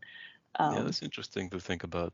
To me, like this one thought exercise that occurs to me when talking about aliens is like if there were aliens, we probably wouldn't recognize them, that we would kind of like just assume that some part of the world that we take as granted would be aliens, and like the metaphor is used that like an anthill doesn't know that it's by the way, like a motorway, that there's cars going past it all the time, that we are the anthill, and that there might be like aliens traveling past us, through us, everywhere, like all the time, like, and like how that relates to like how there's sort of overlap between alien abduction experiences and experiences of demons and like fairies and stuff like that. And I believe that's probably to do with sleep paralysis and other sorts of altered states of consciousness, where people will imagine all manner of things that are sort of like otherworldly or alien, either in the space way or in the sort of demon way, I guess. So what you're saying is that aliens or demons are fifth dimensional beings that we can't observe unless they choose to reveal themselves through dreams and yeah. other sorts of other ways, I guess. Like, yeah, I guess that's kind of one way to think about it. And a lot of fantasy and sci-fi, there's this idea of like the veil between reality and some other sort of dimension, that where the demons or the aliens dwell as well, and like that, like what we were talking about earlier, that like the poetic inspiration is sometimes called like the muse or something like that, that there's like spirits reaching through the veil to give us these ideas, or that's how we explain like flow states and stuff like that while writing or music or something like that. Well, Which I is mean, interesting to think inspiration, about. like the word inspiration is literally like breathing into, right? So it is this external infusion or invasion, depending on how you look at it. That And that's Deimos, basically, Mhm. if you go to Socratean Mhm. idea. So yeah, Yeah, absolutely. full circle. Mic drop. We did it. We solved it. We have the truth. Oh yeah, for sure. This turned into like every History Channel, like at the end, but maybe it was alien. we don't know that it We wasn't need alien. that meme. We need that meme with the guy with the hair up and it just says Sarah, you know demons. that Atlanteans were superhumans with magical Yeah. powers. I know. You're They were aware. demigods. They were demigods.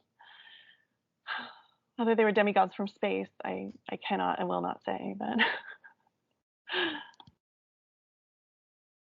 Okay, I'd like to zoom into another aspect of demonology that we haven't talked about yet, and that is the aspect of deals and pacts with demons. And why is that such a significant part in these things that you sort of have to, oftentimes you have to voluntarily enter into some sort of relationship with the demon for it to fully corrupt you?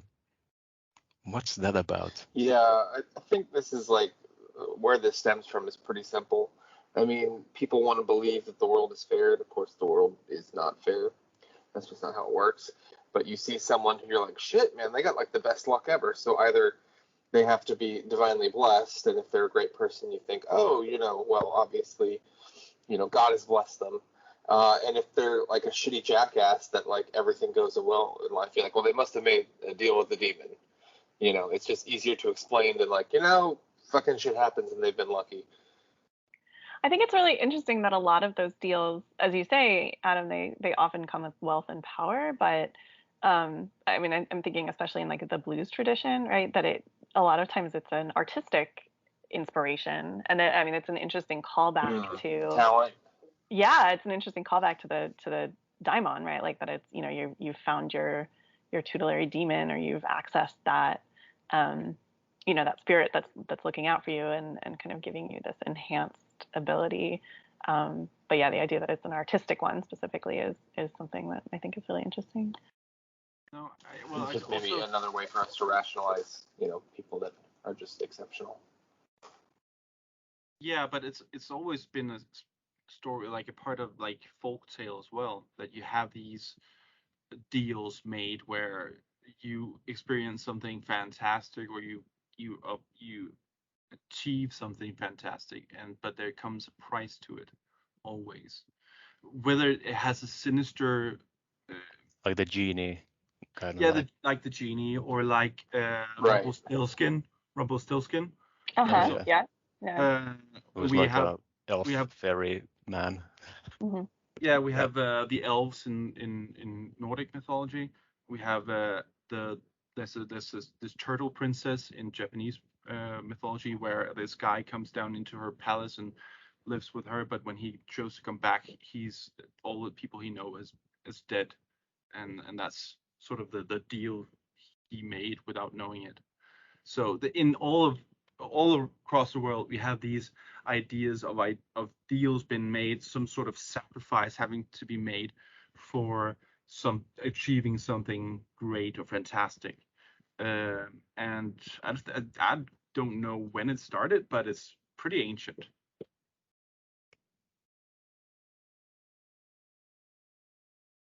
Maybe it's just like a alchemical idea, basically, that nothing comes from nothing. Yeah, I mean, I think there's a cautionary tale to it, and I think in so many of those stories, the consequences are deferred.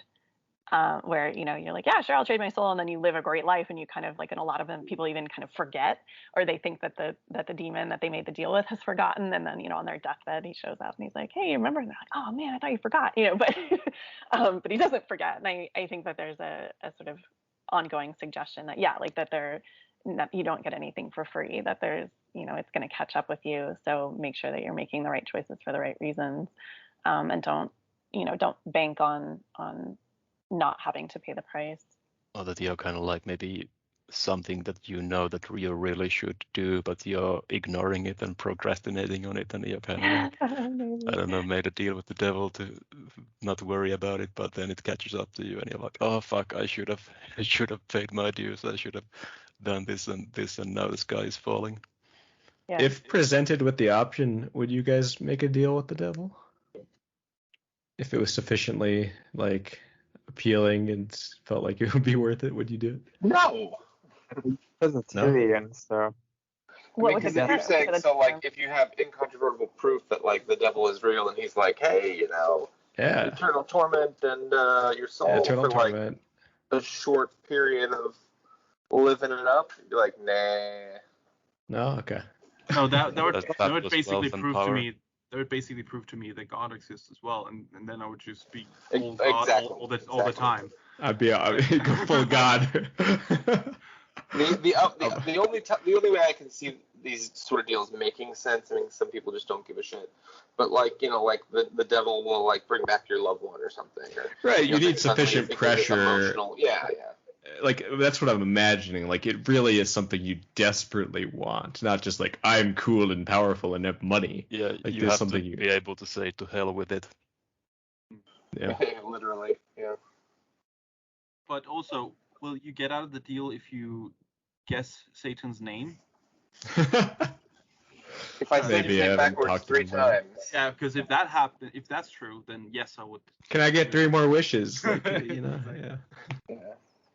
Which rules are we playing by? The rules where I get to cheat out of the deal? Wishes.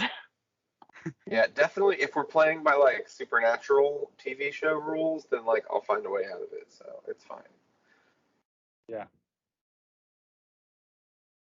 I'll figure it out. I won't be like everyone else that got tormented. I'll get out of it. Oh yeah. That's right. Temporarily I'm embarrassed. smarter than the others. Devil dealer. Yeah, there is an ironic. The temptation there seems to be an individual exceptionalism, isn't it? Like that. Yeah. Maybe I'm the only one who can make this deal, or maybe I'm the only one. And we have evidence of that, or we have versions of that same deal with the devil or the deal with death in Greek mythology too. So Admetus and Alcestis, when it's Admetus's turn to die, his wife Alcestis agrees to go in his place, and Hercules shows up and hears the story, and everyone's in mourning. He's like, well, that's bullshit, and he just goes down and wrestles death and rescues Alcestis and brings her back up.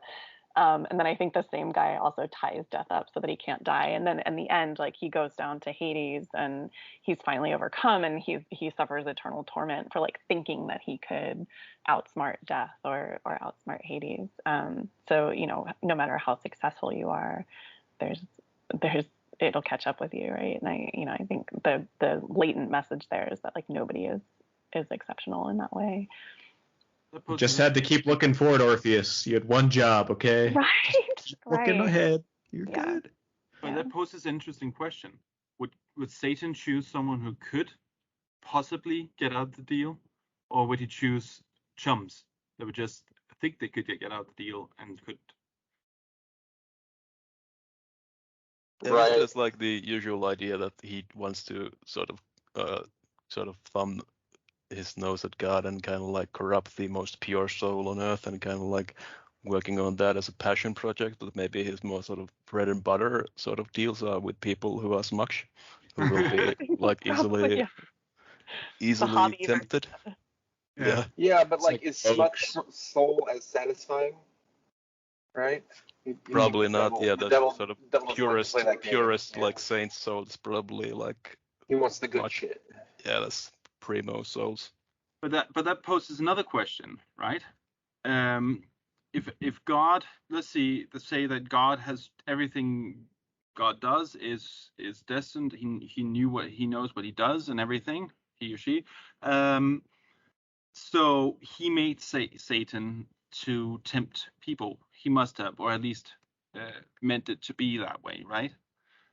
So wouldn't he maybe want to especially tempt the people who might be able to withstand temptation or get out of the deal somehow, to prove that Satan isn't worthy enough?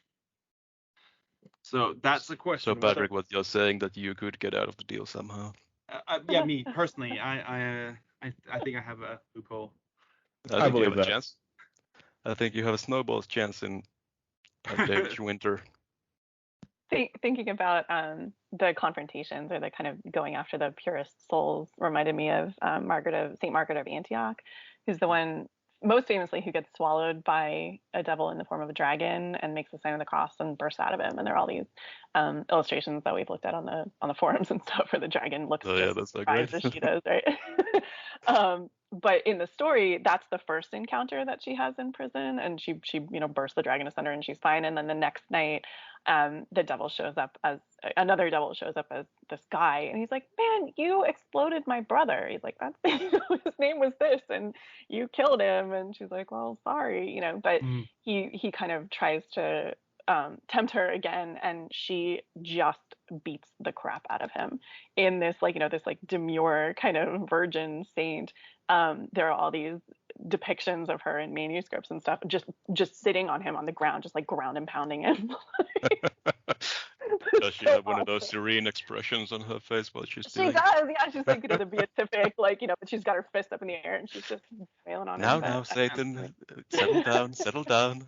And that's interesting, because isn't it like a theme, or not like a theme where dragons and are sort of like the demonic part of women, like the untamable part of women that knights need to slay before they can claim their prize of a pure maiden.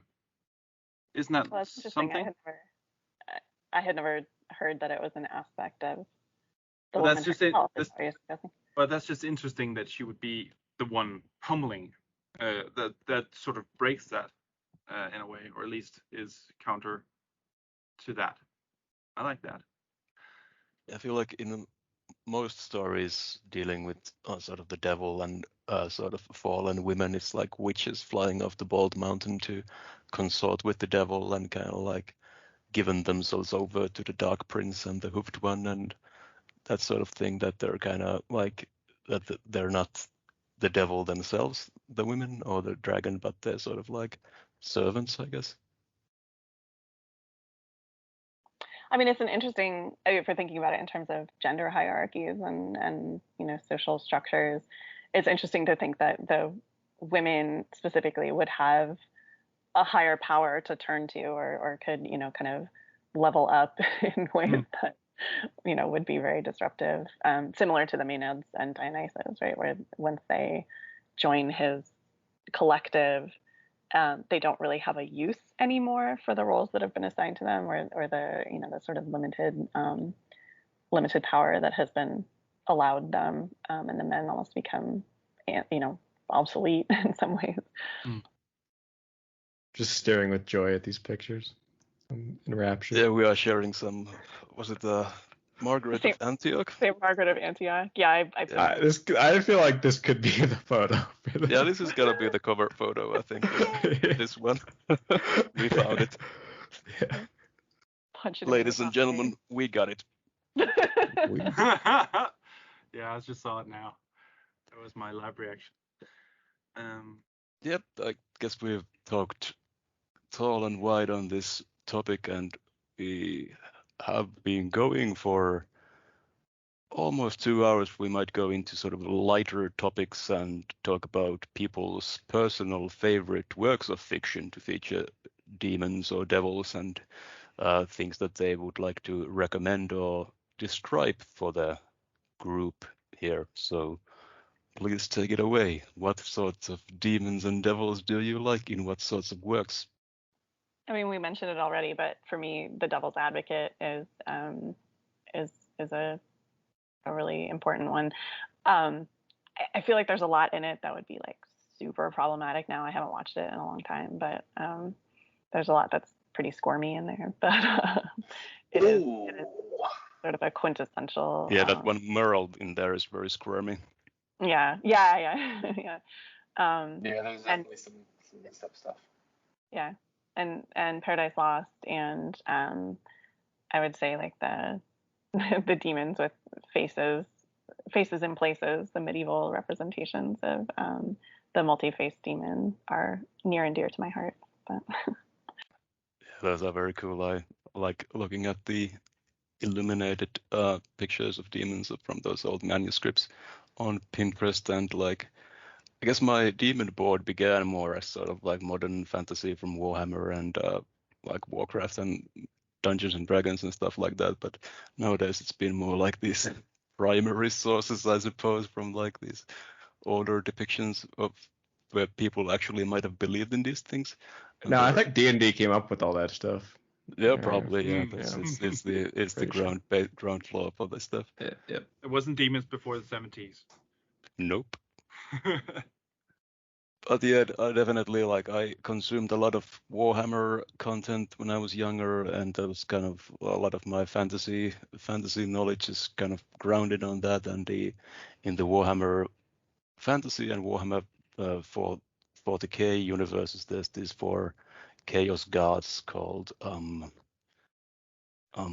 Khorne, the blood god, and Tzeentch, the changer of ways, and it's like this whole intricate order of these different gods, and like they're different demons, and there's all different kinds, and they're kind of like the big bad of the setting, and it's a lot about resisting them and fighting them, and how it's all futile in the end, and a lot of colorful and cool sorts of models and art of these different sorts of demons that are definitely based on those older depictions as well, with the faces in places that they shouldn't be and all that.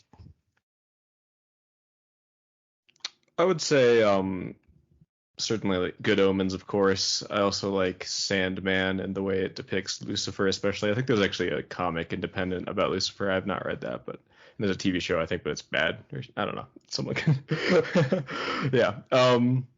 I would also say I'm reading Berserk right now, and mainly I think that was a source of inspiration for a series of games I really like the Dark Souls games, Demon Souls, and Bloodborne, all that stuff. I think those are all really good sort of interpretations of this idea of course, like lots of cool just monsters in those and lots of demonic things, but also the idea of like a very bleak environment, and sort of like every person is trying to not go insane basically because of how terrible it is. I think it's a really good example of that. So yeah, that's all stuff I like. People are talking about Full Metal Alchemist in the chat. I love that too. For 7 Deadly Sins stuff, it's just fantastic. Yeah, I love that as well. Show. Yeah, the sort of 7 Deadly Sins are like a very cool categorization of demons that I like. That Dragon Age has that a little bit as well, and I also like the demons in Dragon Age quite a bit. Like the Dragon Age. Yeah. The idea of like the 7 Deadly Sins. It's wasp legs, so it's wrath, avarice, sloth, pride, lust, envy, and gluttony. So those are sort of like very cool things to think about, like these, I guess, deficiencies or weaknesses that we all have that we kind of have to fight against, and maybe sometimes indulge a little bit, but like maybe like dressing them up as demons is very cool, like seeing different kinds of hunger demons and rage demons. Like when I think of a rage demon, I think of like the Balrog from Lord of the Rings, like just this like smoldering big muscly dude who has horns and stuff, I guess. Yeah. I really like in that. A lot of like. I was gonna say I really like in Dragon Age how just the mere presence of a demon in an environment like sort of corrupts the people there. Like they're not making bargains necessarily, although that does happen. But like just the idea of a demon being around just kind of has a corruptive influence on everyone. Oh, kind of in like different ways.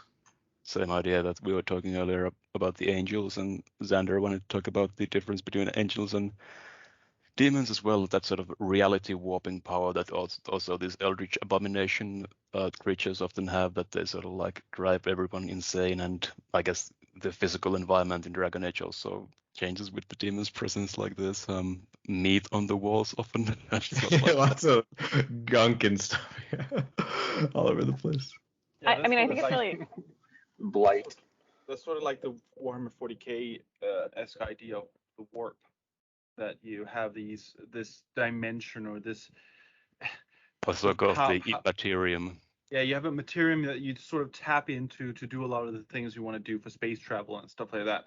But in there, you have all sorts of demons and malformed creatures, chaos, humans, all sorts of things that sort of come out and try to bring you into their sort of dimension-esque cloud. Yeah, the realm of dreams and thoughts and ideas, but that's also where the demons live. That's a very cool idea that is both in Warhammer and Dragon Age and many others, I'm sure.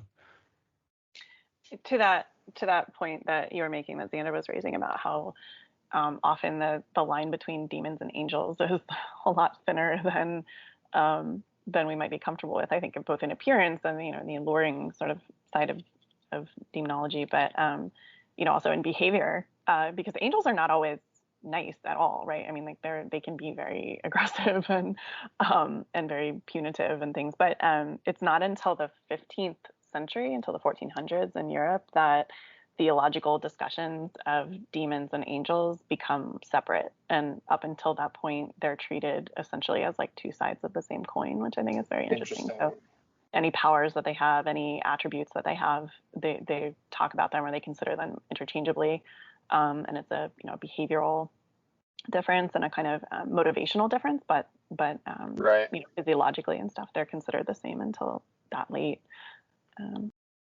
I think I saw a movie once where it was actually the idea of you would see these cherubs on a church or something like that. It's like old building, and then you step beyond the veil, and the cherubs would have turned into gargoyles or something like that instead. Oh yeah, what was that movie? Oh, it's really cool. I remember just that really stuck with me. That's imagery. Was that like in Constantine or something? It might have been. Oh yeah, that's a good movie with Keanu Reeves. I like that one. I'm not familiar with the source material, but the Constantine movie was that one too. very cool. I feel like the Tilda angels straight up Swinton being as, like assholes thing is kind of a newer thing. It's really not, though. Isn't it Abraham that wrestles with a demon? I have to go. I don't think it is Abraham. I mean like in the past it's like God would send the angel and like lay waste to a whole city, but I mean like sort of like angels as sort of like doing their own thing and being kind of assholes, you know what I mean? Not like delivering divine punishment as like an emotionless dick, just sort of like, well, we're maybe we're kind of bad people too, Well, what kind of angels would you like to have in your story, Adam? What kind do you like? Angels? Oh, I don't know. Usually they don't show up a lot because it's very. I think you angels don't want them to be like elves, weight. like snooty and prideful and pretentious. I don't know. Is that right? It was Jacob. Just so I feel like most people when it comes to angels in like Judeo-Christian society want they want the angel to show up and perform a miracle and save somebody and peace out, and they don't really like what was that movie with John Travolta where like he was that Michael or whatever. When you get movies like that where it's like they have like a personality or they do shit, like a lot of people kind of, I don't know, it seems to rub I don't like them as people. I like them more as like this sort of like unknowable thing that kind of like maybe visits you sometimes, like they're like a sound dream wave or something. Yeah, or like we've Dragon Age, talked like about how all like the dark demons and stuff, but have we talked about like kind of the lighter side of demons, like the demons from the Good Place, or I like a little more comedic. Like Devil is a Part-Timer. Like the it's like Good Omens again. Talked about. Yeah, Good Omens. Or again from DC. And for me, I'm mostly just going off the cartoons. So. Well, some what character was that cat from? Lore, Detective Comics. Yeah. What character were you referencing? Etrigan, the demon. My DC character guide, which I don't have with me, but he's just called the demon. So. And he's the man who looks kind of like a yellow shape of water exactly. guy. With a cape. Mm-hmm. Because This is sometimes the Nightmare. demons are just basically like an alternate reality sort of thing, like a different dimension. Like not like you run into demons in a story where it's like, yeah, they look like we think of demons and all that, but like they aren't tied to sort of the heaven and hell mythos kind of. Like As To my far- understanding, Etrigan is directly linked to hell. Oh His no, whole yeah, thing he is, yeah. but more like Pizarro, right?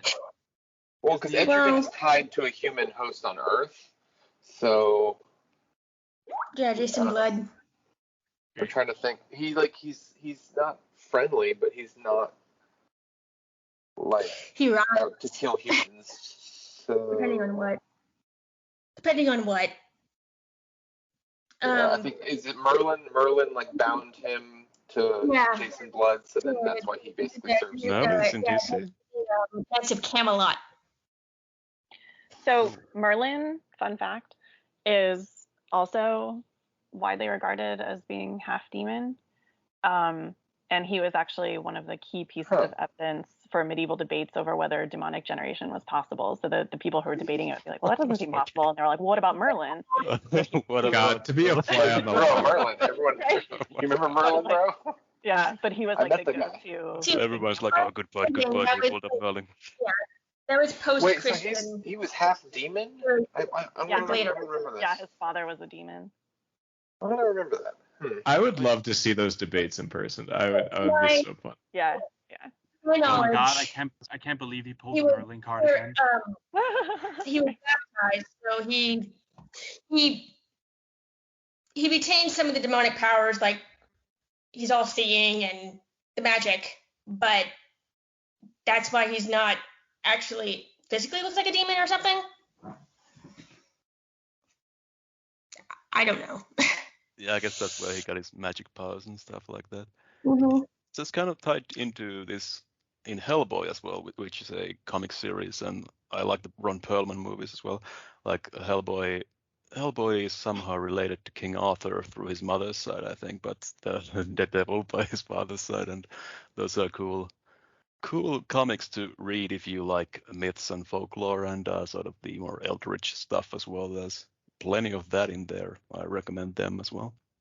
I would just say on the angels being assholes line, of course, got to mention his Dark Materials, and that's also interesting because it reclaims the other idea of demons as like a sort of consciousness that all the people have as animals, animal consciousness.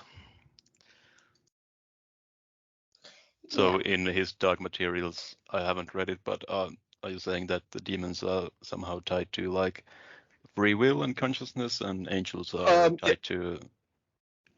It's not that simple. So like they're not demons in the sense that we normally understand them. They're like literally just like animals that hang out with every human. They all have an animal with them, and as they become adults, it settles into a particular animal, and like they're just like they're sort of like they exist as a physical entity, but they're also meant to be a representation of their soul, basically, that walks around with them. Yeah, it's like Yeah, like aren't a a lot of familiar, things in that world like kinda. sort of misnamed? Like they just call things different names. So like their version of demons and then our version of demons are just not the same. Like same word, different thing. Yeah. Also in DC, there's a very minor character, Beator, who is a who is a demon and a bartender apparently. That's a thing. Comics are weird. Does he just like hang out and serve drinks? Yeah, no, seriously. And all he says is, "I am Beator." So. Like Groot. Again. Exactly. Like Groot. Groot's a demon.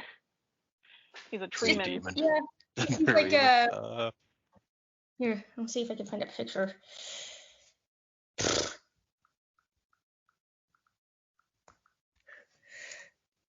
This is sort of a weird interjection in the comic, but while Kat's looking for the pictures, for the psychology of demons and the sort of mass hysteria and the psychological impact that it had in the Middle Ages, I would highly recommend Aldous Huxley's Devils of Loudun, which is about like a mass hysteria event that happened with alleged demonic possession in a monastery or a nunnery, a convent. And also Umberto Eco's The Name of the Rose is another really good like period kind of look at the way that it really impacted individual psychology and things. I do enjoy mass hysteria events. I did. Yeah, I mean, I read it. Like I read it for AP. Dogs and cats living together. It was I mean, like you can see the way that he lays out how something like that could have taken over an entire town is absolutely mind-boggling, but it's so clear as you see it happening. Yeah. Like how do you get to that point, that end point. But that is interesting, like sort of like as we talked about sort of psychological, possibly why we tell these stories, and there are times in our lives when something just sort of takes you over, and I guess mass hysteria is one of those times where like people will go kind of nuts maybe in a crowd, and like I guess we talked earlier about like lust making you do all sorts of things, and I guess these could be useful metaphors for those things. Well, we also have in the literature, we have like the Hounds of Basketball, if you want, the mass hysteria thing, but also it sort of has like a reference to other sorts of, you get the idea of a reference to other things. But if you want like the dark materials things, I read a trilogy called the Bartimaeus trilogy. The first book would be The Amulet of Samarkand. It's also about people binding demons to them to do menial tasks. So it could be you have a lower level demon just to move a plate from one end to another. So it sort of explains technology as people just binding demons to do menial tasks for them. It's sort of fun also. Are we still going? Yep, we are. That sounded kind of interesting. That binding demons to do menial tasks reminded me of a scene from Rick and Morty where Rick builds a little robot to pass the butter, and the robot is like, "What is my purpose?" And you pass butter. Oh my god! Yeah. Yeah, Rick is demon. Rick is the devil. Quick note: Pokemon also has a devil. Wait, what are we talking about? Which? Purple? Giratina? Yeah, Giratina. Oh, Giratina. Yeah. But also Darkrai is also sort of in the demon territory. But yeah, Giratina is basically the unmaking of things and was banished to a different dimension. For kids. Yeah, for kids. Christianity for kids. There's a new game coming out soon. Arceus, I think Arceus. Game. The god of Pokemon. Yeah, so basically, I'm thinking we might get a little glimpse of the devil as well, if we're lucky. Llama God. Yeah, Llama God. He is Llama God. Have you seen the Arceus movie? They had Dan Green, and they didn't have him voice God. Yeah, well. So are you guys gonna do an episode on Pokemon soon? I would definitely do that. Probably, yeah. Yeah, definitely down. Looking forward to listening to that. Oh, I'd be down for that. By no means an expert, but be interested to listen. Yeah. Sure. Creatures that go in the pocket and fight each other for gems. Is it gems that they fight for? No, but just regular money. Gems. just money. These things. Just hard cash. If you lose in a Pokemon battle, they knock you out and rob you. So yeah, it's very high stakes. Oh my god. It is. Nice. It is. Yeah. Dogfighting with robbery at the end. Indeed. Well, we can go into that. I have a whole thing about that. We can go into that when we have the podcast. But yeah, we're taking a tangent. Any games or we would recommend, or anything else? Sorry. I already mentioned Dragon Age, which is Yeah. very good. Any Diablo fans? Yeah. Yeah, there you go. That's a very Yeah. obvious one that we did. Devil May Cry. Devil May Cry, yeah. Oh, yeah. If you like that sort of. Virgil.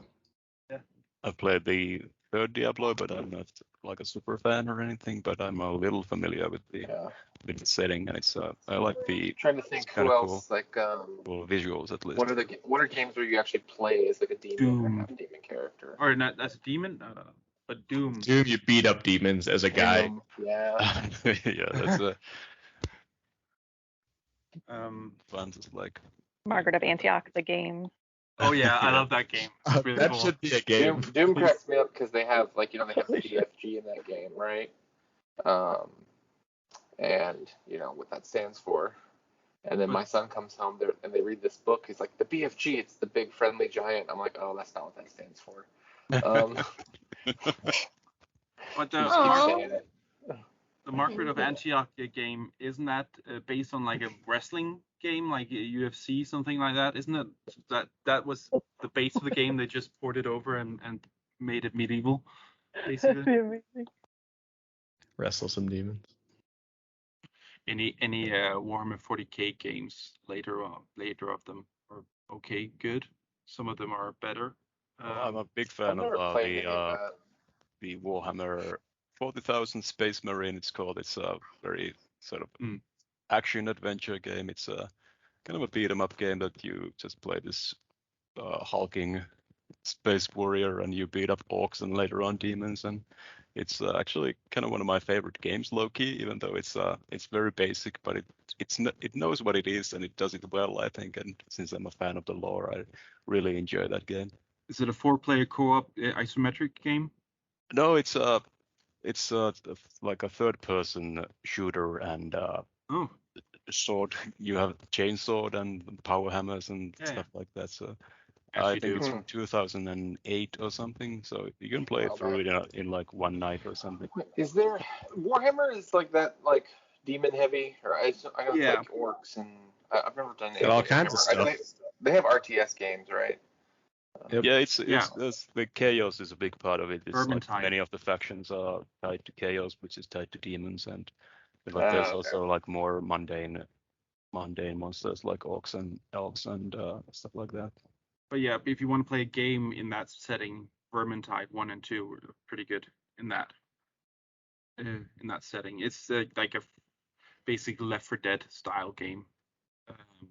Yeah, you mostly play the verminous ratmen, who are like they are kind of made by chaos, but they're not demons really. But I think there's in the second one there's also the chaos ones who are like they're followers of the plague god Nurgle.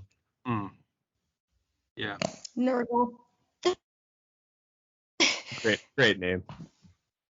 Nurgle is the best of them. He's so gnarly. Papa Nurgle loves you. Yeah, the Space Marine game that I was talking about is from 2011, and it's a good one. It's kind of by the numbers, but it's very fun. I like it. There's a demon in Song of Ice and Fire, or at least mentioned one. So that's that. So if you haven't read the Song of Ice and Fire, maybe you should do that. Yeah, I like those books. Kind of like I hear they're pretty petered good. out at the end. I don't know. It's been a while since I've read one of those. What are they about? I think they're pretty good, though. I don't know whether or not. No, maybe. Literally every Heavy on podcast. the demons. Literally every podcast, we get back to why we don't have more books. Literally everyone. I don't know how it happens. Like, there's no reason why it should happen, but it always does. I want to get off Mr. Martin's wild ride. Please. It's been 10 years. King Killer Chronicle to finish. Is that what we're talking about? That's not going to be finished. Ever. Nope. But yeah, let's wrangle this back to what Patrick was saying about the demon in A Song of Ice and Fire. I believe, I think you're talking specifically about the one whom Varys' genitals are sacrificed to, aren't you? Exactly, that one. That sticks with me somehow. Yes, I'm aware. Right. Yeah, but yeah, that's a definitely like that's sort of like blood sacrifice, and I guess the mage who is doing is kind of making that deal with the devil and does the I think the black goat of Qohor is probably the Yeah. Yeah. Good one. Yeah. And then obviously whatever is opposed to R'hllor. I mean, that's the sort of binary religious structure that we get, right? The great other. Yeah, that is like when he meets up with Victarion, he just straight up tells him that your drowned god is a demon. Fuck that guy. Follow R'hllor now.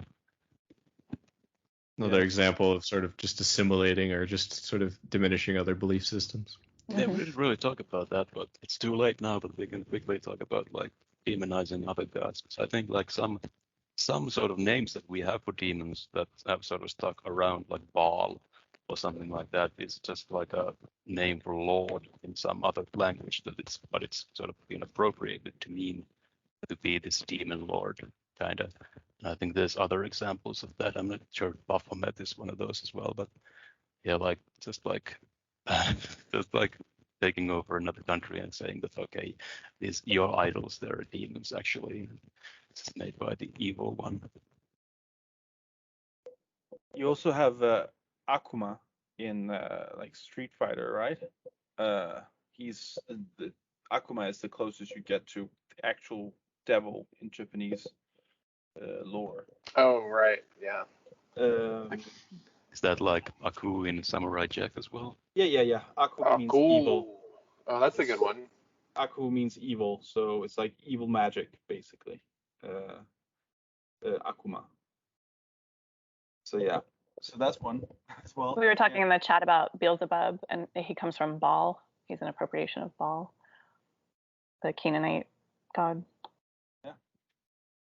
Yeah, I think like at least in Diablo, the Blizzard game, that Baal is one of the like prime evils, like one of the demon lords in that, and that I was saying that it's just like it's like Lord from another language, I guess.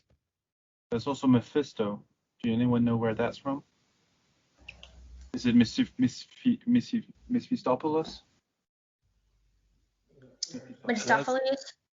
Yeah, that's the one from Faust, isn't it? All I can think about is Mr. Mistopheles from Cats. Oh dear Lord. Oh God. Cats is the only play I've ever seen where I was like actively wish I hadn't been there. It's the only one. Really? I saw it when I was 7, and it's like burned in my brain as like the most perfect experience. But I know that. Okay, fair enough. I fully recognize I that. saw the trailer for the movie and I couldn't get over that. No, that's I haven't. Yeah. I've decided one of these nights, like the wife and I will probably get drunk enough and we'll just like try to watch it. Maybe.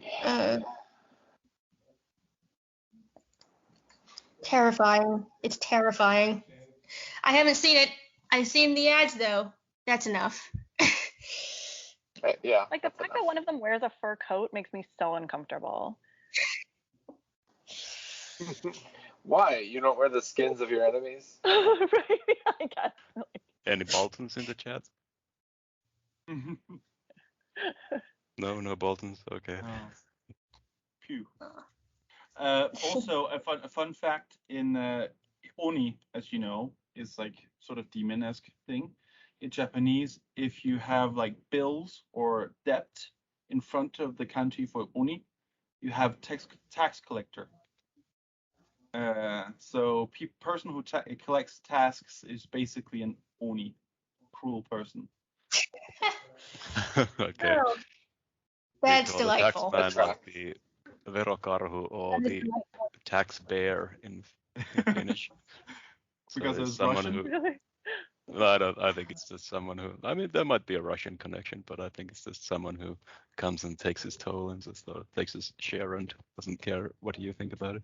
Ah, yeah, the bear share. Yeah. Mm-hmm. Okay, and Yeah. Anything else? Or shall we wrap this up?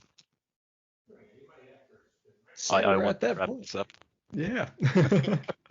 So Thank you for joining me on this demon episode of Creature Chat. This has been a very, very interesting discussion, and I will probably listen to it a few times to fully absorb everything I've heard today.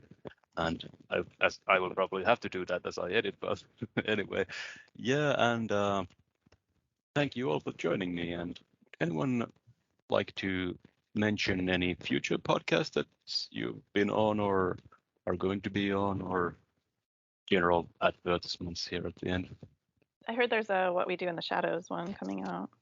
Yeah, that might be on the cutting room floor at the moment, but yeah, that has been recorded and it might come out, but it might actually come out after this episode. But yeah, that's definitely a cool show, and people have been excited to talk about that. So there might be an episode of that later on.